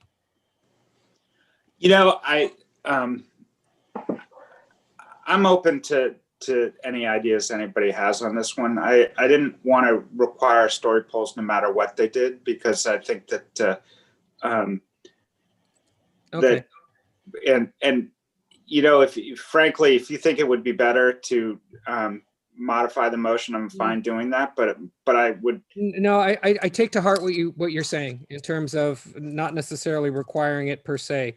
I guess what I would just say then as a comment on the motion, and maybe this is to the applicant, is just a caution that when this comes back for action, if story poles aren't erected because you think you're not exceeding the existing height, you still might be you still might be continued because, or the project could still be continued because we might still require story poles at that point. I don't think that we should necessarily restrict ourselves to not requiring story poles in the future. Yeah, I think you've summarized the intent of the motion accurately. Thank you. Thank you. May we have a roll call vote? Commissioner Camarado, Aye.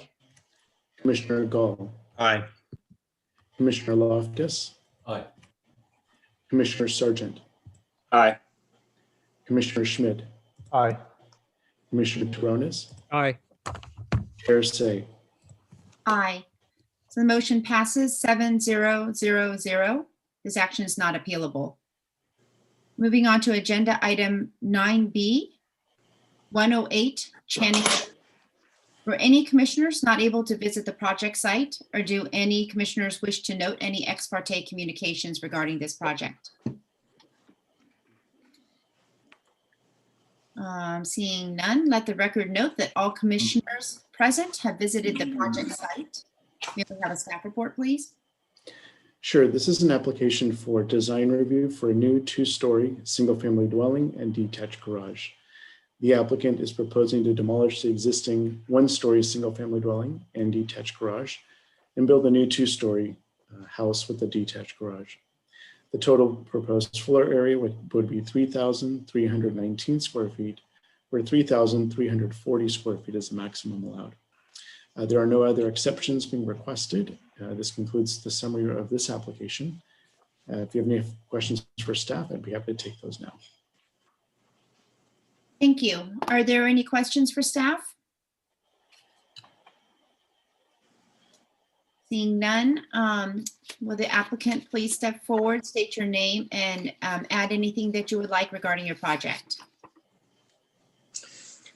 Hi, my name is Kevin Peng, and I'm one of the owners along with my wife. We wanted to expand the house because the existing house has 2 bedrooms and 1 bathroom. And we have 2 young children. One of them are going to Washington Elementary School. And I think the house currently is functional right now. But I think sooner it's going to outgrow our needs. So, and that's why we're pursuing the project. I'm actually a civil engineer and my wife is a designer. So we work with our architect to come up with the plans and the style of the house. So I think we should be able to answer any questions you may have. Thank you. Are there any questions for the applicant? Commissioner Schmidt. Yeah, hi. I wanted to know a little bit more about the materials that you're choosing, in particular the tile, and kind of just understanding, the siding and what you intend to do with it. I think the tiles are mainly to cover the steps and at the front and at the back. We just don't want to have exposed concrete as the finished product. So I think it's going to be some stone veneer that we're gonna get. Okay. And then are you doing the wood siding with the mitered corners? Is that correct? That's correct. Yes, that's correct. Okay. Okay, those are my questions. Commissioner Gall.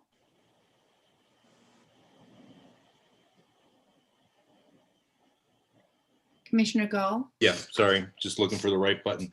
Two questions. One is your chimney on the right-hand side of the building. Is there a reason that you're not making it actually look like a chimney? The main reason is actually the second floor is set back from the first. And we thought about having the chimney go all the way to the roof and go past it. But there's a bit of a bulk because the second floor is set back, and we didn't want to have this gigantic feature on the side of the building. You don't think you could make it more slender? I mean, if it's a zero clearance fireplace, it's not going to take up that much room.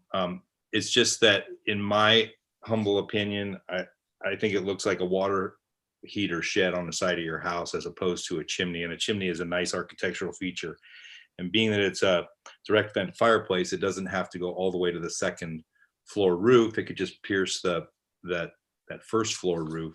So if you just take a look at that, I think it would add architecturally to the design.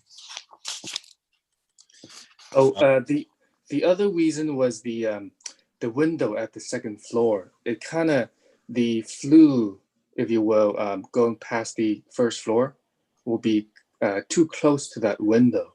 And well, you can still vent it out where you've got it vented out, or you could take it all the way to the roof. But if you also look in the manufacturer spec, there are clearances to operable windows. So I would just, you may get some feedback from some of the other commissioners, but to me, especially being so close to the front of the house, I think you might want to take a look at that. I think it'll improve the design. Okay.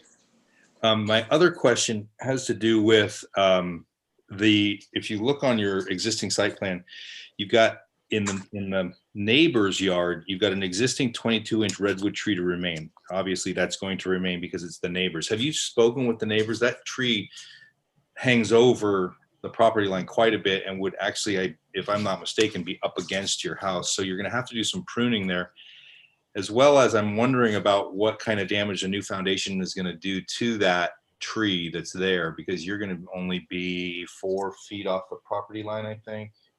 5 feet. 5 feet. But it's a really big tree. And granted, it's a redwood tree, and I don't necessarily think that redwood trees belong in residential neighborhoods, but it's not your tree.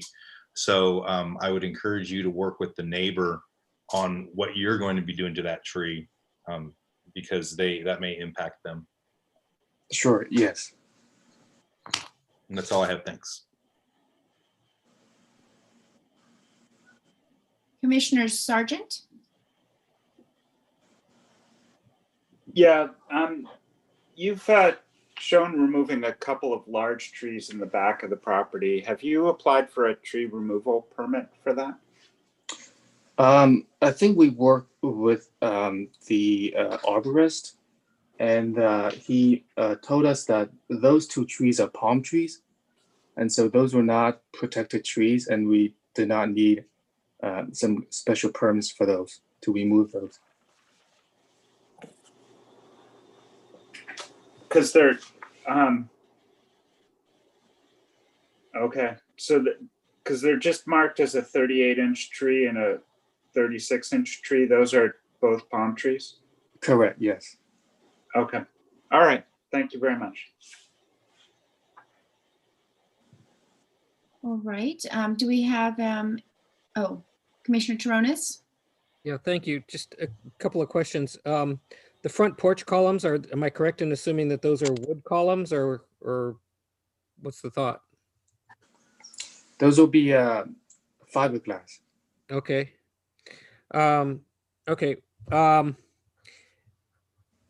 guess this is more of a comment than a question, but because Commissioner Gall raised it, I think if you revisited the chimney concept, you could actually do an asymmetrical chimney that has a shoulder on one side, maybe on the right-hand side, and might allow you to actually center that chimney as it comes up between the two windows up above. And again, it wouldn't necessarily have to go all the way up above the high roof. My other question is, you mentioned on your elevations, it says simulated divided light, typical for all windows. Have you looked at window manufacturers at this point, and do you know who you're going to be going with? Or? I think we haven't decided which manufacturer yet. Okay. Yeah, Then, I think that. Yeah. Are you familiar with the simulated true divided light window detail that we typically encourage? Yes. Meaning it's Yes, got buttons on both yes. the interior and exterior, as well as a dividing bar in between the insulated glazing. Yes, we have seen the samples. Yes. Okay, good. All right. Okay, thank you. Those are my questions. All right. Do we have any members of the public who would like to speak on this item?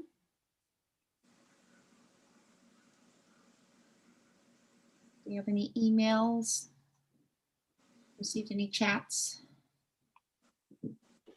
Sorry, there are no emails and no chats. All right. With that, I will close the public hearing. Commissioners, comments?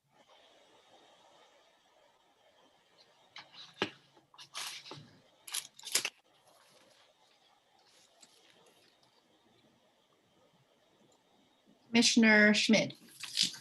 Guess I'll go first. For me, I think that the tile selection is going to be really important to the success of that front elevation. We've seen a few in recent that didn't work very well. And so I would encourage you to maybe make that choice before coming back, and so that you can get some guidance on that. I'm concerned with the plate height there on that front elevation. I think that having it at 9 feet and having the 7-foot door, if it's even that, it's creating a high forehead there that I think would be better served if that scale came down. And I think that would even it out a little bit. But right now that whole door composition it looks out of scale, like the door's too small for such a large area. The trees, I think that the redwood tree is something too that's going to have to be resolved, because that redwood tree comes well over the existing house now, and where that redwood tree is where the pop out on the right side is too, on the second floor. So those tree limbs are going to be in your windows. So I have a little bit of concern there about that. Commissioner Taronis? Yeah, I absolutely agree with Commissioner Schmidt on the front porch. The columns are overly tall. It looks like it's kind of wanting to be on a plantation that's set on a lot of acreage. And I can't tell how tall the front doors are, because again, these are not half size drawings. They're 11 by 17s. They're not half size. So if you could please submit half size when you come back for action. So again, as Commissioner Smith said, it's creating a high brow or forehead above those those windows and doors along the porch that looks fairly unnatural and a little out of scale. So, thank you.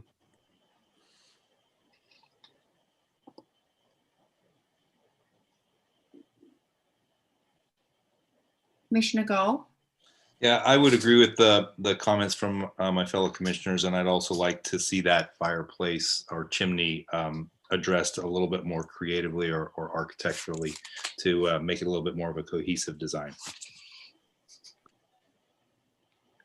Commissioner Camerado? I don't have anything to add. I agree with my fellow commissioners.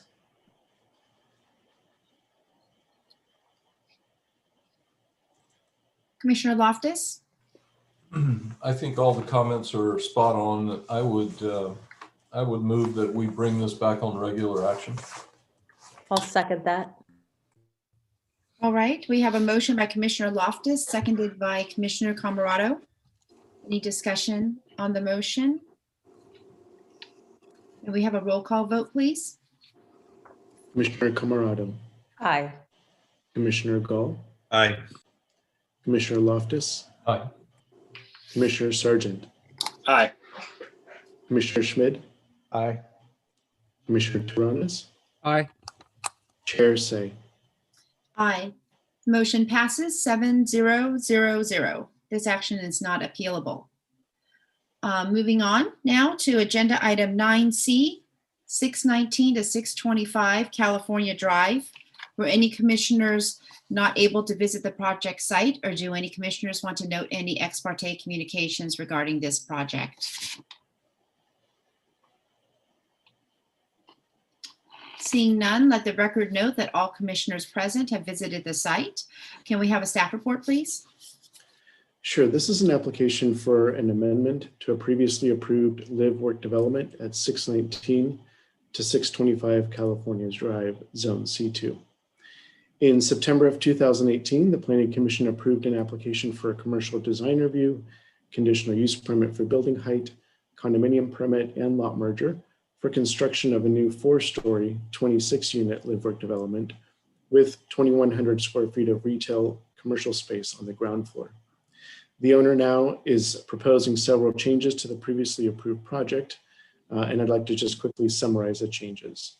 They include changing the overall design and exterior materials of the building, increasing the number of live work units from 26 to 44, eliminating the retail space on the ground floor, which previously totaled 2,100 square feet, and instead incorporating a lobby, manager's office, work share, co-working space, and conference room on that ground floor, and increasing the number of stories from 4 to 5, and the building overall height increases by approximately 1 foot compared to what was previously approved.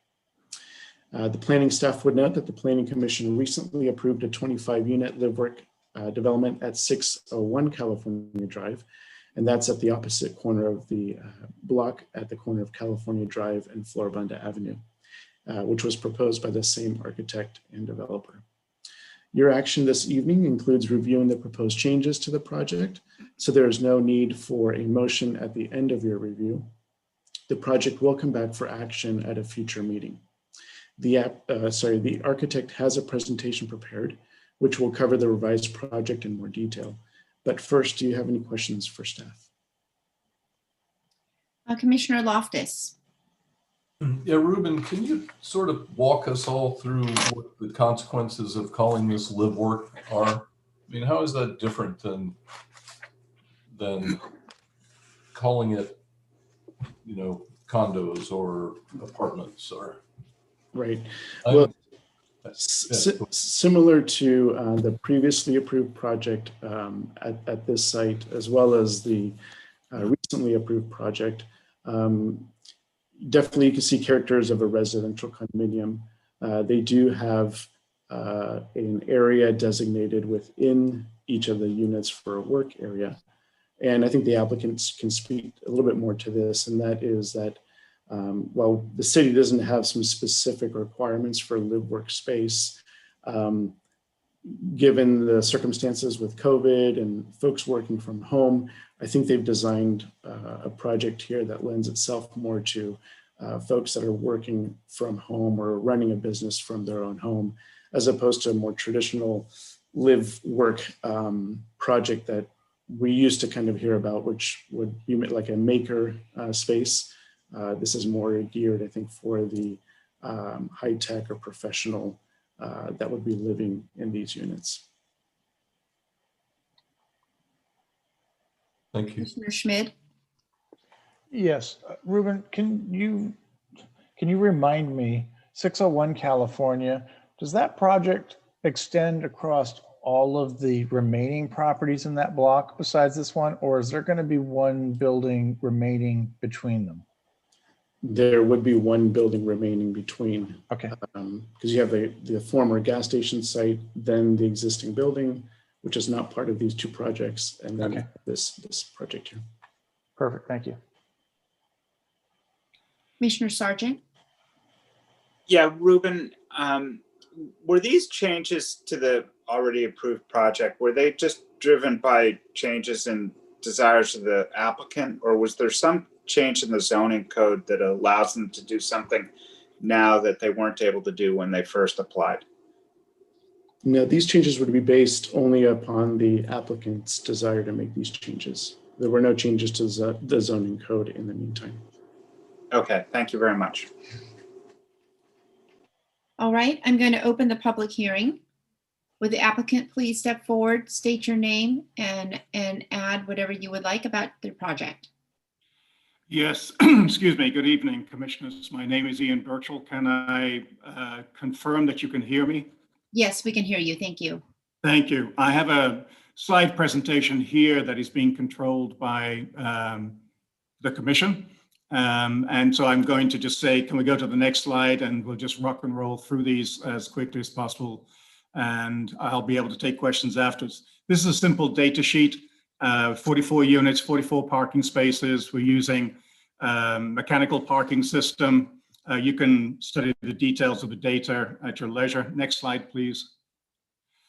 Site plan indicating that we're at the corner of Oak Grove Avenue and California Drive. And we have maintained access points from the aforementioned earlier project. And so our parking is accessed off Grove, and the entrance is accessed off the corner of Oak Grove and California Drive. And I'd like to add one thing to, about the two different designs. We were brought into the first version of this project after the design had been developed to assist in getting approval on that design. And we essentially pointed out to our client that the project was being potentially underdeveloped. And given the cost of construction these days, he has decided to revise the project and increase the density, which I think should please most people. Next slide, please.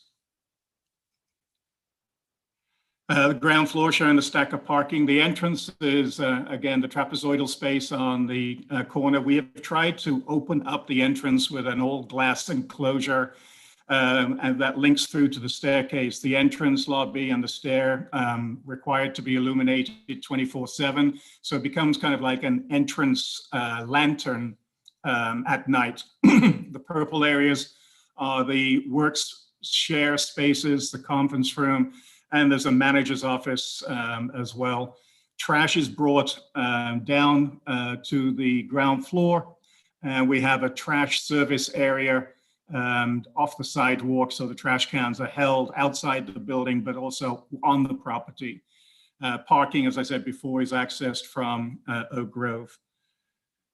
The footprint of the building is very similar to what has already been approved. We've just articulated the street front to California a little bit differently to also allow for potential conversion of some of these spaces in purple to other uses that are directly accessed from the street, maybe a pocket retail space at some point in the future. Next slide, please.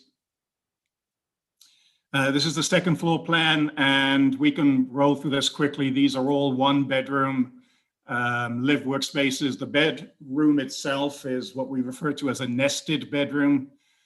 gains its natural light from through the living room, the living workspace room. They're about 800 square feet each. And this floor plate is repeated for the 3rd and 4th floor. So can we skip 2 slides and go straight to the 5th floor, please? Thank you. The 5th floor is set back for 2 reasons. One is to create some massing reduction, obviously in the height of the building, and also to hold to the allowable FAR.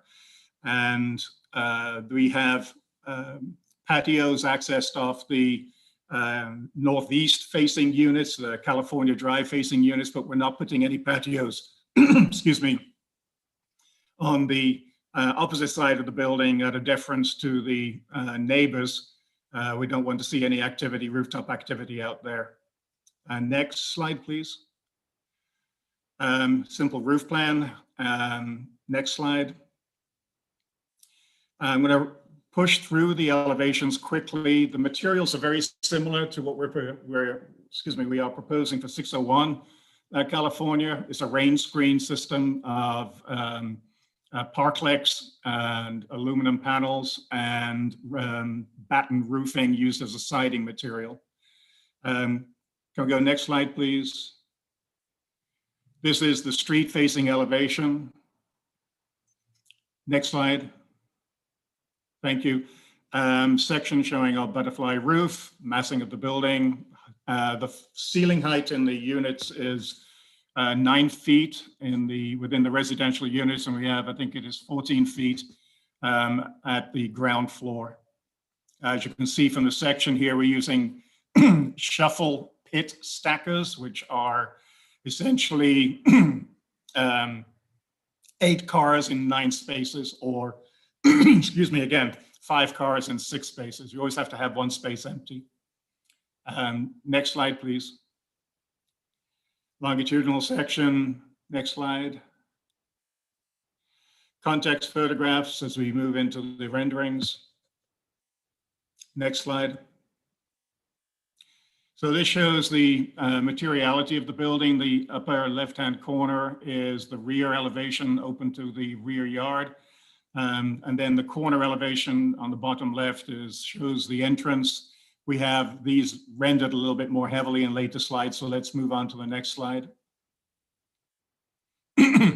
Just different viewpoints, the bottom left-hand corner showing the landscape courtyard. And these are examples of the materials. I believe you do have, well, I know we delivered a materials board to you, so you can see actual samples of materials on the material board. We've actually used these materials on a couple of our other buildings. The bottom 3 photographs are of one of our projects at the shipyard that we did for Lennar. Excuse me, it's been a long evening and a dry one. Next slide, please. The dusk shot and trying to indicate how the staircase and lobby help give a very safe, illuminated corner to the entrance area. The 2 columns are clad in rectangular glass tile. Excuse me again. Next slide, please. We're just going to skip through the landscaping quickly. These are, again, self-explanatory. If you can hold to this slide for a moment, thank you. So this is showing the conference room, the shared workspace, the landscape treatment along California, and a suggestion of what's happening, or an indication of what we're proposing, excuse me, for the balconies and the rain screen cladding on the upper floors. Next slide. Close up of the entrance. There's very generous, spacious lobby. Next slide. And just as a reminder, could we go to the next slide? This was the design that has already been approved and that we are changing to what I've just presented to you. And with that, I'm happy to take any questions that you have for me about the project. Thank you all. Thank you very much. Commissioner Tronis. Thank you.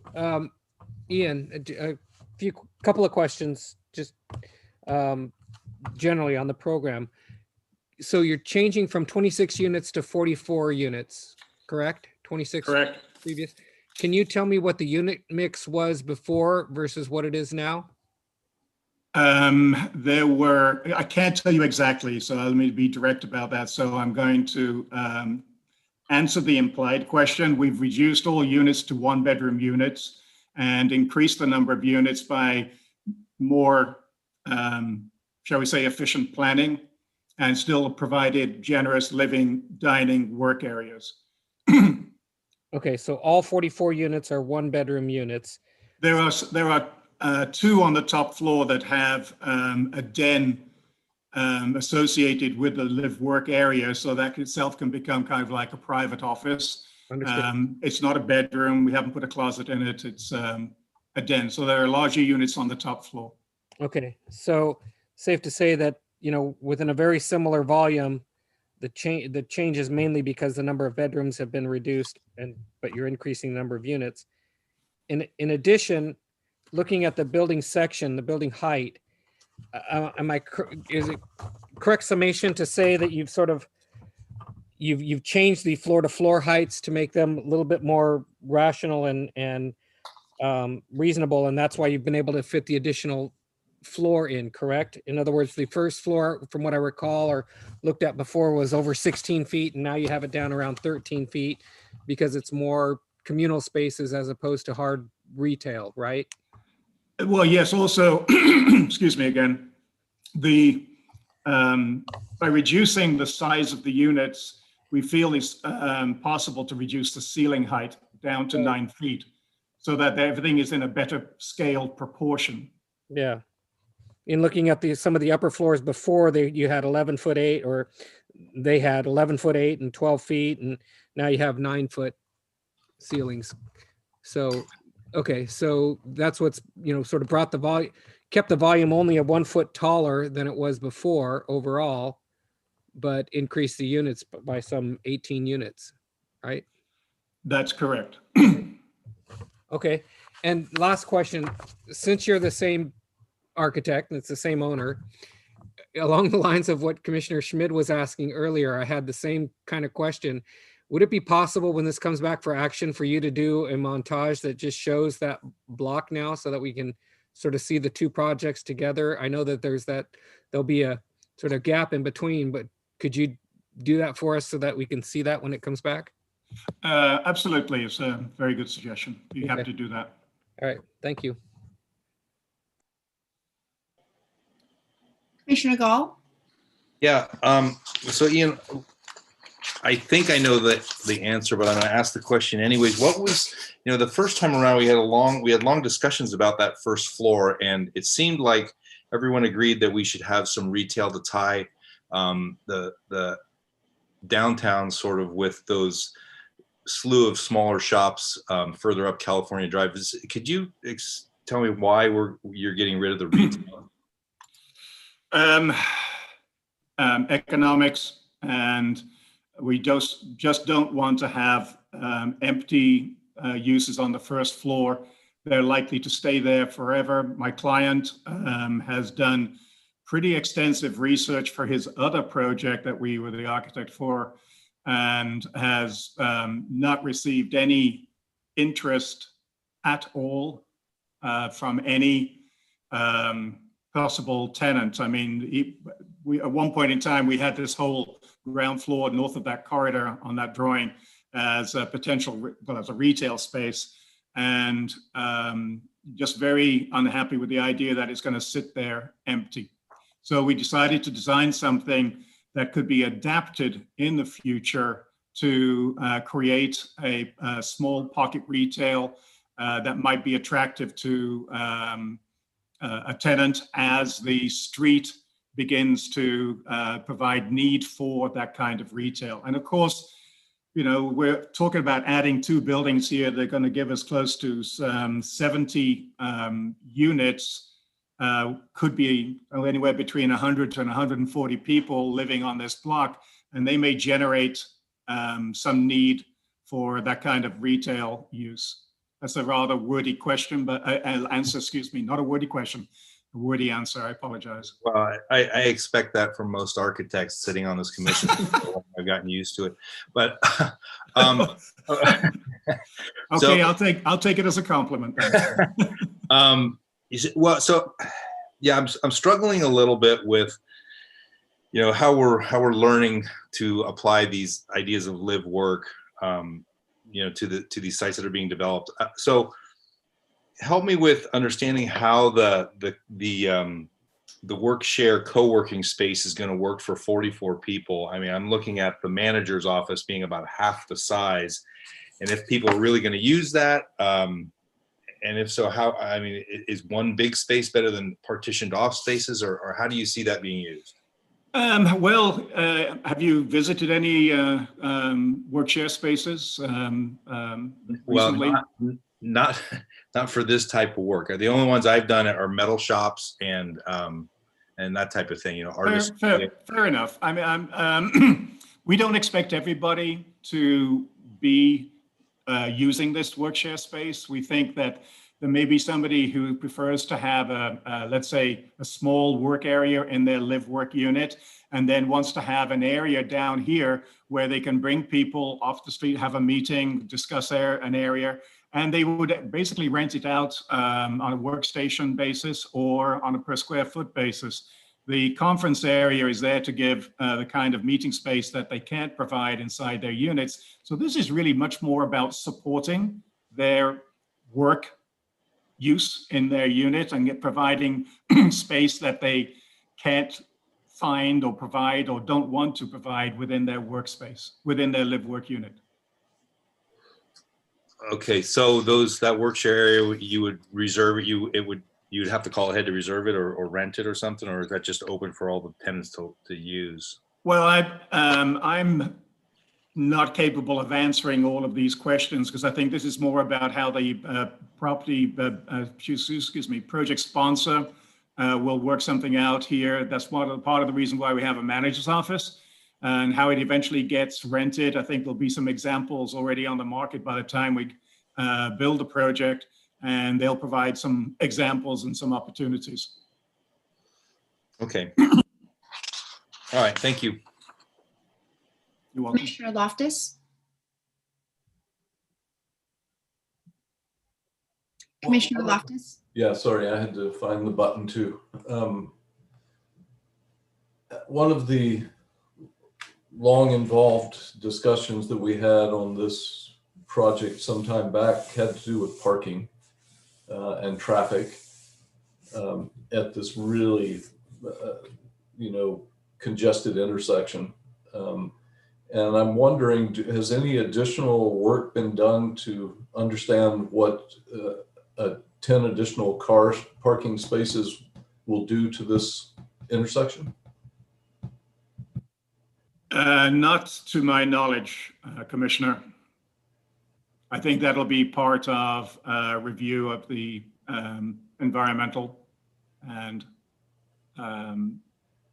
but nothing has been done out of my office. I mean, I guess hello. That sort of begs the question. I guess we're looking at an amendment to an already approved project, but adding 10 parking places and 10 cars at this intersection would seem to me that it requires some additional environmental work. But I wouldn't have expected that to happen in an amendment.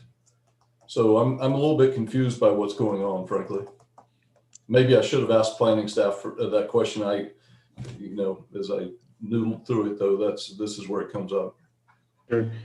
Yes, I can answer that for you, Commissioner Loftus. So this is being brought forward to you just as a design review study item. Before it comes back, there will have to be an addendum done to the environmental document that was prepared, which would, one of the things that it'll take a look at is the traffic impacts from the additional units being proposed here. Oh, that helps a lot then. Yeah, thank you. That was my primary question. So Commissioner Camarado? Sorry, Ruben, I do have one more question. When they do that traffic study, are they going to base it on the new kind of what's going on that we've got COVID, right? So you don't have school in session. So there's other impacts now that are different than when it was when they did the traffic study in a normal kind of world that we used to live in. So I guess that's my other question.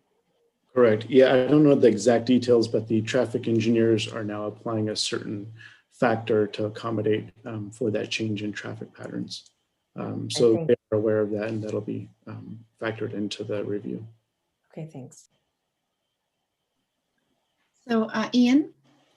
Yes. A few comments or questions. Looking at that fifth floor plan that you mentioned where there are 2 units with a den space. So looking at it more closely, it looks like there are closets for those 2 dens. Would that theoretically make these 2-bedroom units? And they're on the. Yes, I see. I see what you're saying. Okay, first of all, I owe you an apology because I was not aware we had kept those closets in there. The definition of a bedroom doesn't require there to be a closet. And if it is a problem for approval of these units as being 1-bedroom units, then we'll just remove the closet. But it's not, the definition of a bedroom does not require it to have a closet. It can have a piece of furniture that, like a wardrobe, but the definition I'm talking about is under the California Building Code and Housing Code. But if it's a problem here, we can certainly delete that. Thank you for catching that. I apologize for my error. Okay, no problem. And in comparison to your previously approved design at the corner of Oak Grove in California, there seemed to be a little bit more of an open space area, additional benches for people to rest or to enjoy the outdoor space. And it seems to have been reduced in size, but the lobby looks fairly large. I don't know if there was any reason or thinking behind that rearrangement of space allocation. Well, the number one, we felt that the lobby needed to have more of a sense of space appropriate for live work, where you've got guests coming in, potential clients coming in. There might even be a need there to put a minor reception desk or something like that. And as for the landscaped area, we just felt that this design was much more open and welcoming off the sidewalk. The prior design had concrete planters with that really kind of created a bit of a barrier on the corner. So we consciously opened this up to the corner. Okay. I don't know. I don't know if I sensed that it felt like it was a barrier. I did like seeing the additional seating at that corner. So we have seating outside in this landscaped area. Sorry to cut you off there, Chair. We do have seating outside, and that was on the rendering, I think, that we showed you as well. Yes, I see one bench, I believe. Yeah. And notice that there were multiple benches, I believe, in the original design. Mm-hmm. And then kind of along the lines of kind of amenities and useful space, was there any consideration for barbecue out back or anywhere for outdoor use and enjoyment in that rear corner?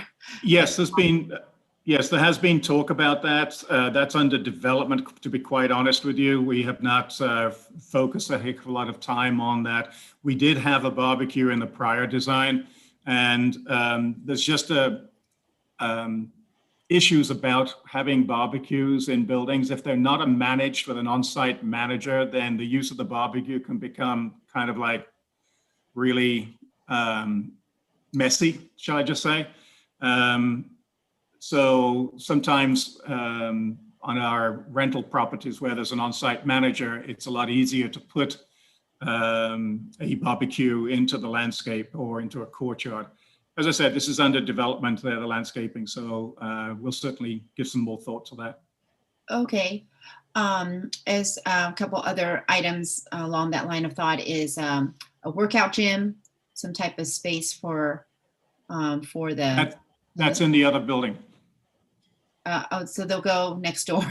Yeah, there'll be some cross usage of the common spaces by both buildings. So residents of this building will have access to the gym in the other building, and they will have access to the workspace here if necessary. I see. Okay, that makes sense. And the bike storage looks like it stores 4 bikes, or that's what was noted. Do you feel that that's sufficient, or maybe in the TDM study there might be a little bit more?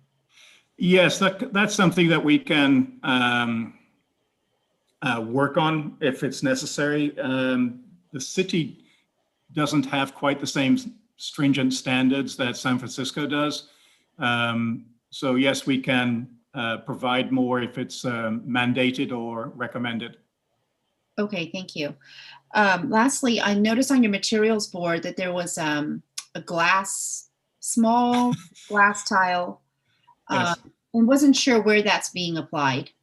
That's actually being applied to the columns that are exposed outside the main entrance. So the white columns that you saw on the renderings are actually the glass tile.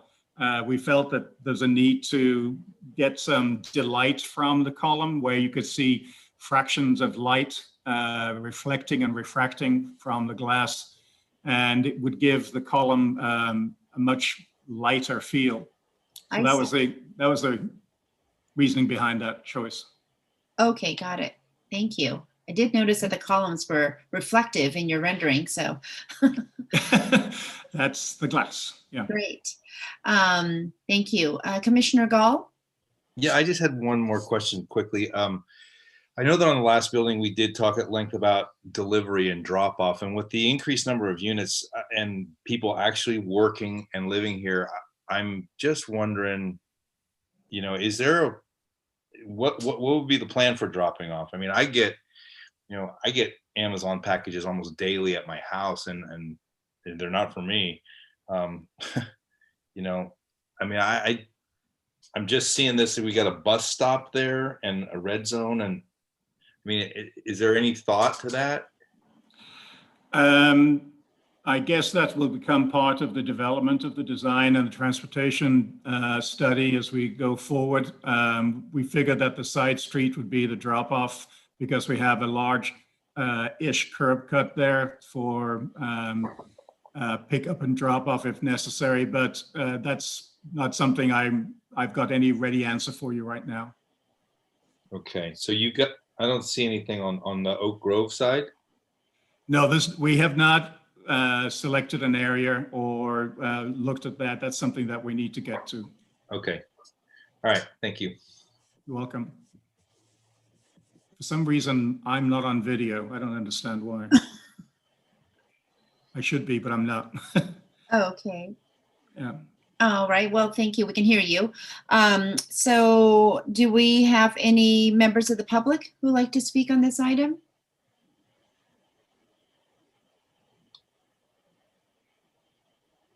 Any emails? We do have one email that I can read. Okay. This is from Jennifer Pfaff. Dear Commissioners, I am wondering if the applicant can consider adding some additional street trees. This project looks like it runs about 120 feet wide and nearly that deep, but there are only 2 street trees on California Drive and 1 on Oak Grove. I'm referring to public street trees, if I'm not mistaken. California Drive is very wide and on that west side, poorly landscaped. Can you possibly address?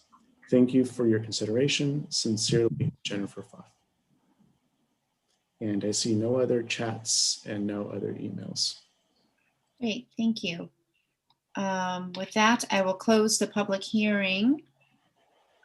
Commissioners, do you have any comments? And of course, we have no action this evening, but Commissioner Toronis? Yeah, thank you. Well, first of all, I had a similar comment as Jennifer Foff that if you could revisit the street trees, I think that there's an opportunity along there for at least an additional tree along California Drive and possibly an additional one along Oak Grove. So if you could revisit that. Separate from that, by way of comment, I'm actually excited about the revisions that are being presented. Quite frankly, you know, I know we kind of massaged and wrestled with the design previously, and I think it ended up getting a little watered down in terms of the final finished product. And I think what's proposed now, I think, is going to harmonize nicely with what we just approved down the block. But I would like to see that as sort of a montage of the two projects together. I think my take on the ground floor is that, you know, we have to consider, I think, the sort of changing face of retail. And I agree with the applicant that if we force the issue in terms of the possible retail space on that ground floor, particularly here along California Drive, where it's quite a ways from the draw or the anchorage of Burlingame Avenue, we could end up with more vacancies, you know, and just, you know, we're being struck with how much e-commerce we have, quite frankly. And unfortunately, there just aren't that number of people that are walking along the streets to go and get something. I'm actually excited about the proposition that with this live work concept, you have these additional spaces on the ground floor, particularly the somewhat larger one that they're calling the work share or co-working space that could be a pop-up for one of the businesses or a large group event for one of the businesses or an exhibit for something that they might want to show.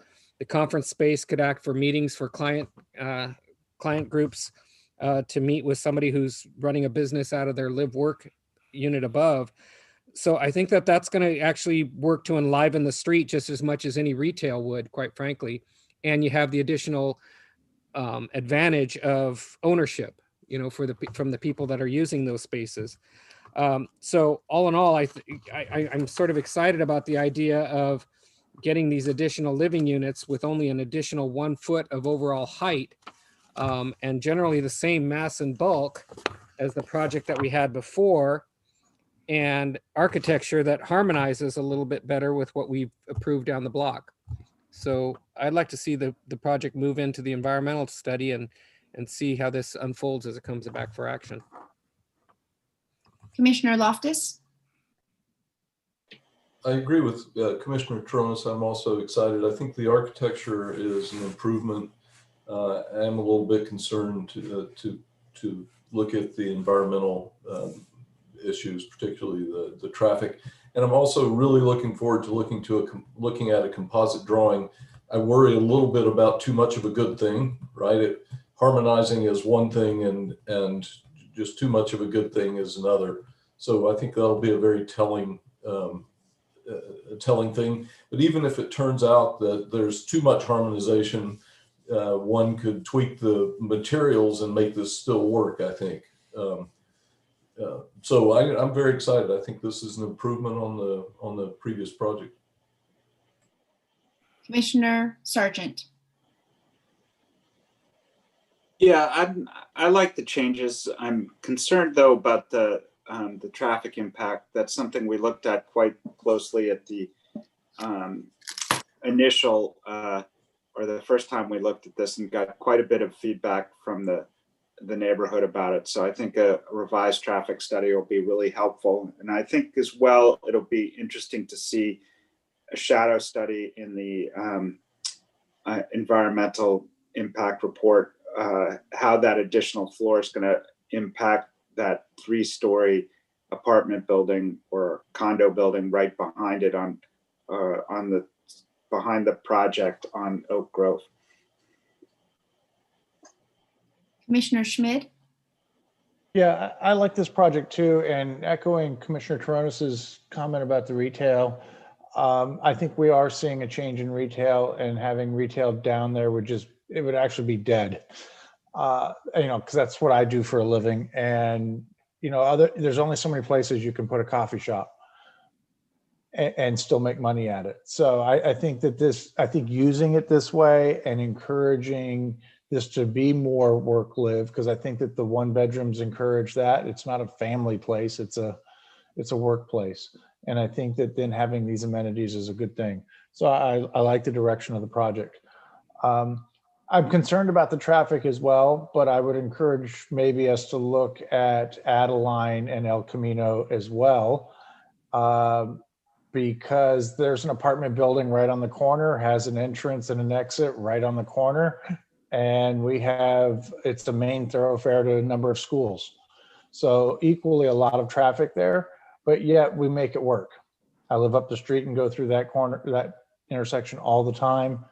And I think that that doesn't have to be a killer to this corner here. Thank you. Commissioner Gall?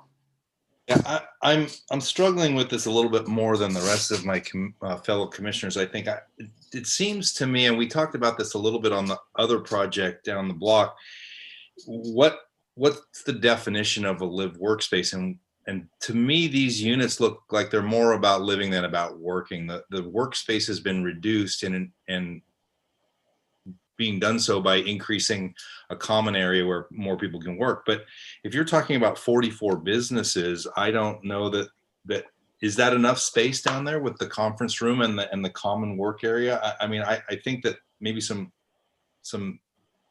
research needs to be done on that. I don't have the answer to that, but it just seems to me that we're jamming a lot more people into the same amount of space. And besides the traffic impact, I'm concerned about, the deliveries and the drop-offs and the pickups, and where are the clients going to come to park if they are in fact going to come to these businesses.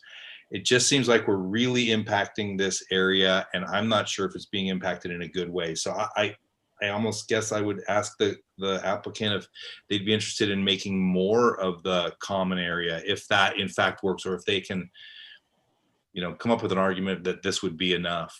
I just don't know at this point. So I agree with my fellow commissioners in general that this is an improvement to the originally proposed project. I think it's great to see additional units come on the market, and I think the material palette looks nice. It's complementary with the one down the street. So it'll be interesting to see the whole street as it's developed in overall rendering. I recall a lot of discussion as well about traffic coming in and out of that parking garage. Added on to that, we also have rideshare needs. And so I'd like to see, we will see what in the next go around when we see the report on traffic and its implications in the area. In your rendering, you have a lot of red zones drawn, so it doesn't look like there's, at least in this drawing, I don't see where one would pick up an Uber or Lyft ride without having to go further down into the residential area. And so it's just a thought. And I do appreciate that the building is only about a foot taller, and you were able to get so many more units in within this general massing of a building. So congratulations on that. And I'd like to see this move forward to the next stages. So I think I was the last to speak. I don't know if, and there is no action on our part. So I believe that is it for now, and we will see you going forward. Thank you all. Appreciate your comments. Thank you. Have a good evening. Thank you. You too. So now we move on to agenda item number 10, commissioners' reports, for which there are none, and on to agenda item number 11, directors' reports. Sure. Just wanted to share a couple of items of interest to the Planning Commission from the last City Council meeting. So on November 2nd, it seemed to be the Community Development Show. We had several items on that agenda. The first is that the ordinance modifying the construction hours was adopted. So just briefly summarizing it, the ordinance amended the hours of construction in the Bayfront Commercial, Innovation Industrial, and Rollins Road mixed use areas to allow construction to begin at 7 a.m. instead of 8 a.m. on weekdays. However, it limits things like chainsaws, jackhammers, pile drivers, pneumatic impact wrenches. That type of machinery would be prohibited during that first hour, during that early hour, unless approved by the building official. It also allows the building official to grant extended hours for things like large concrete pours. So, if they need to either start earlier or extend into later on in the day or over the weekend, the chief building official could allow for that. I believe the applicant has to make an application and provide justification for that. So that was done. The council approved the mixed use project at 1766 El Camino Real, which also included the ordinance that amended the parking ratio for that zoning district from 1 to 300 to 1 to 400 for office and health service uses. The city council also reviewed an introduction of a short-term rental ordinance. So it requires collection of TOT, and it requires short-term rentals to be registered. There's also going to be an enforcement portion of it as well. The council asked for some additional information, so that'll be coming back to council for adoption once that information is available. And last but not least, Scott Spansale was appointed as interim city attorney. So thank you, Scott. Yes. And then last but not least really is there's an FYI for 624 Lexington Way. So please let us know if you have any concerns, questions, or would like to call that out for review. All right. Thank you very much, Ruben. Lots of exciting news. Yeah. Would anybody like to call 624 Lexington for further discussion? Looks like the answer is no. So with that, I will adjourn this evening's meeting at 9:38 p.m. Thank you, everyone. Thanks, Good night, everyone. Good night, everybody. Bye-bye. Good night.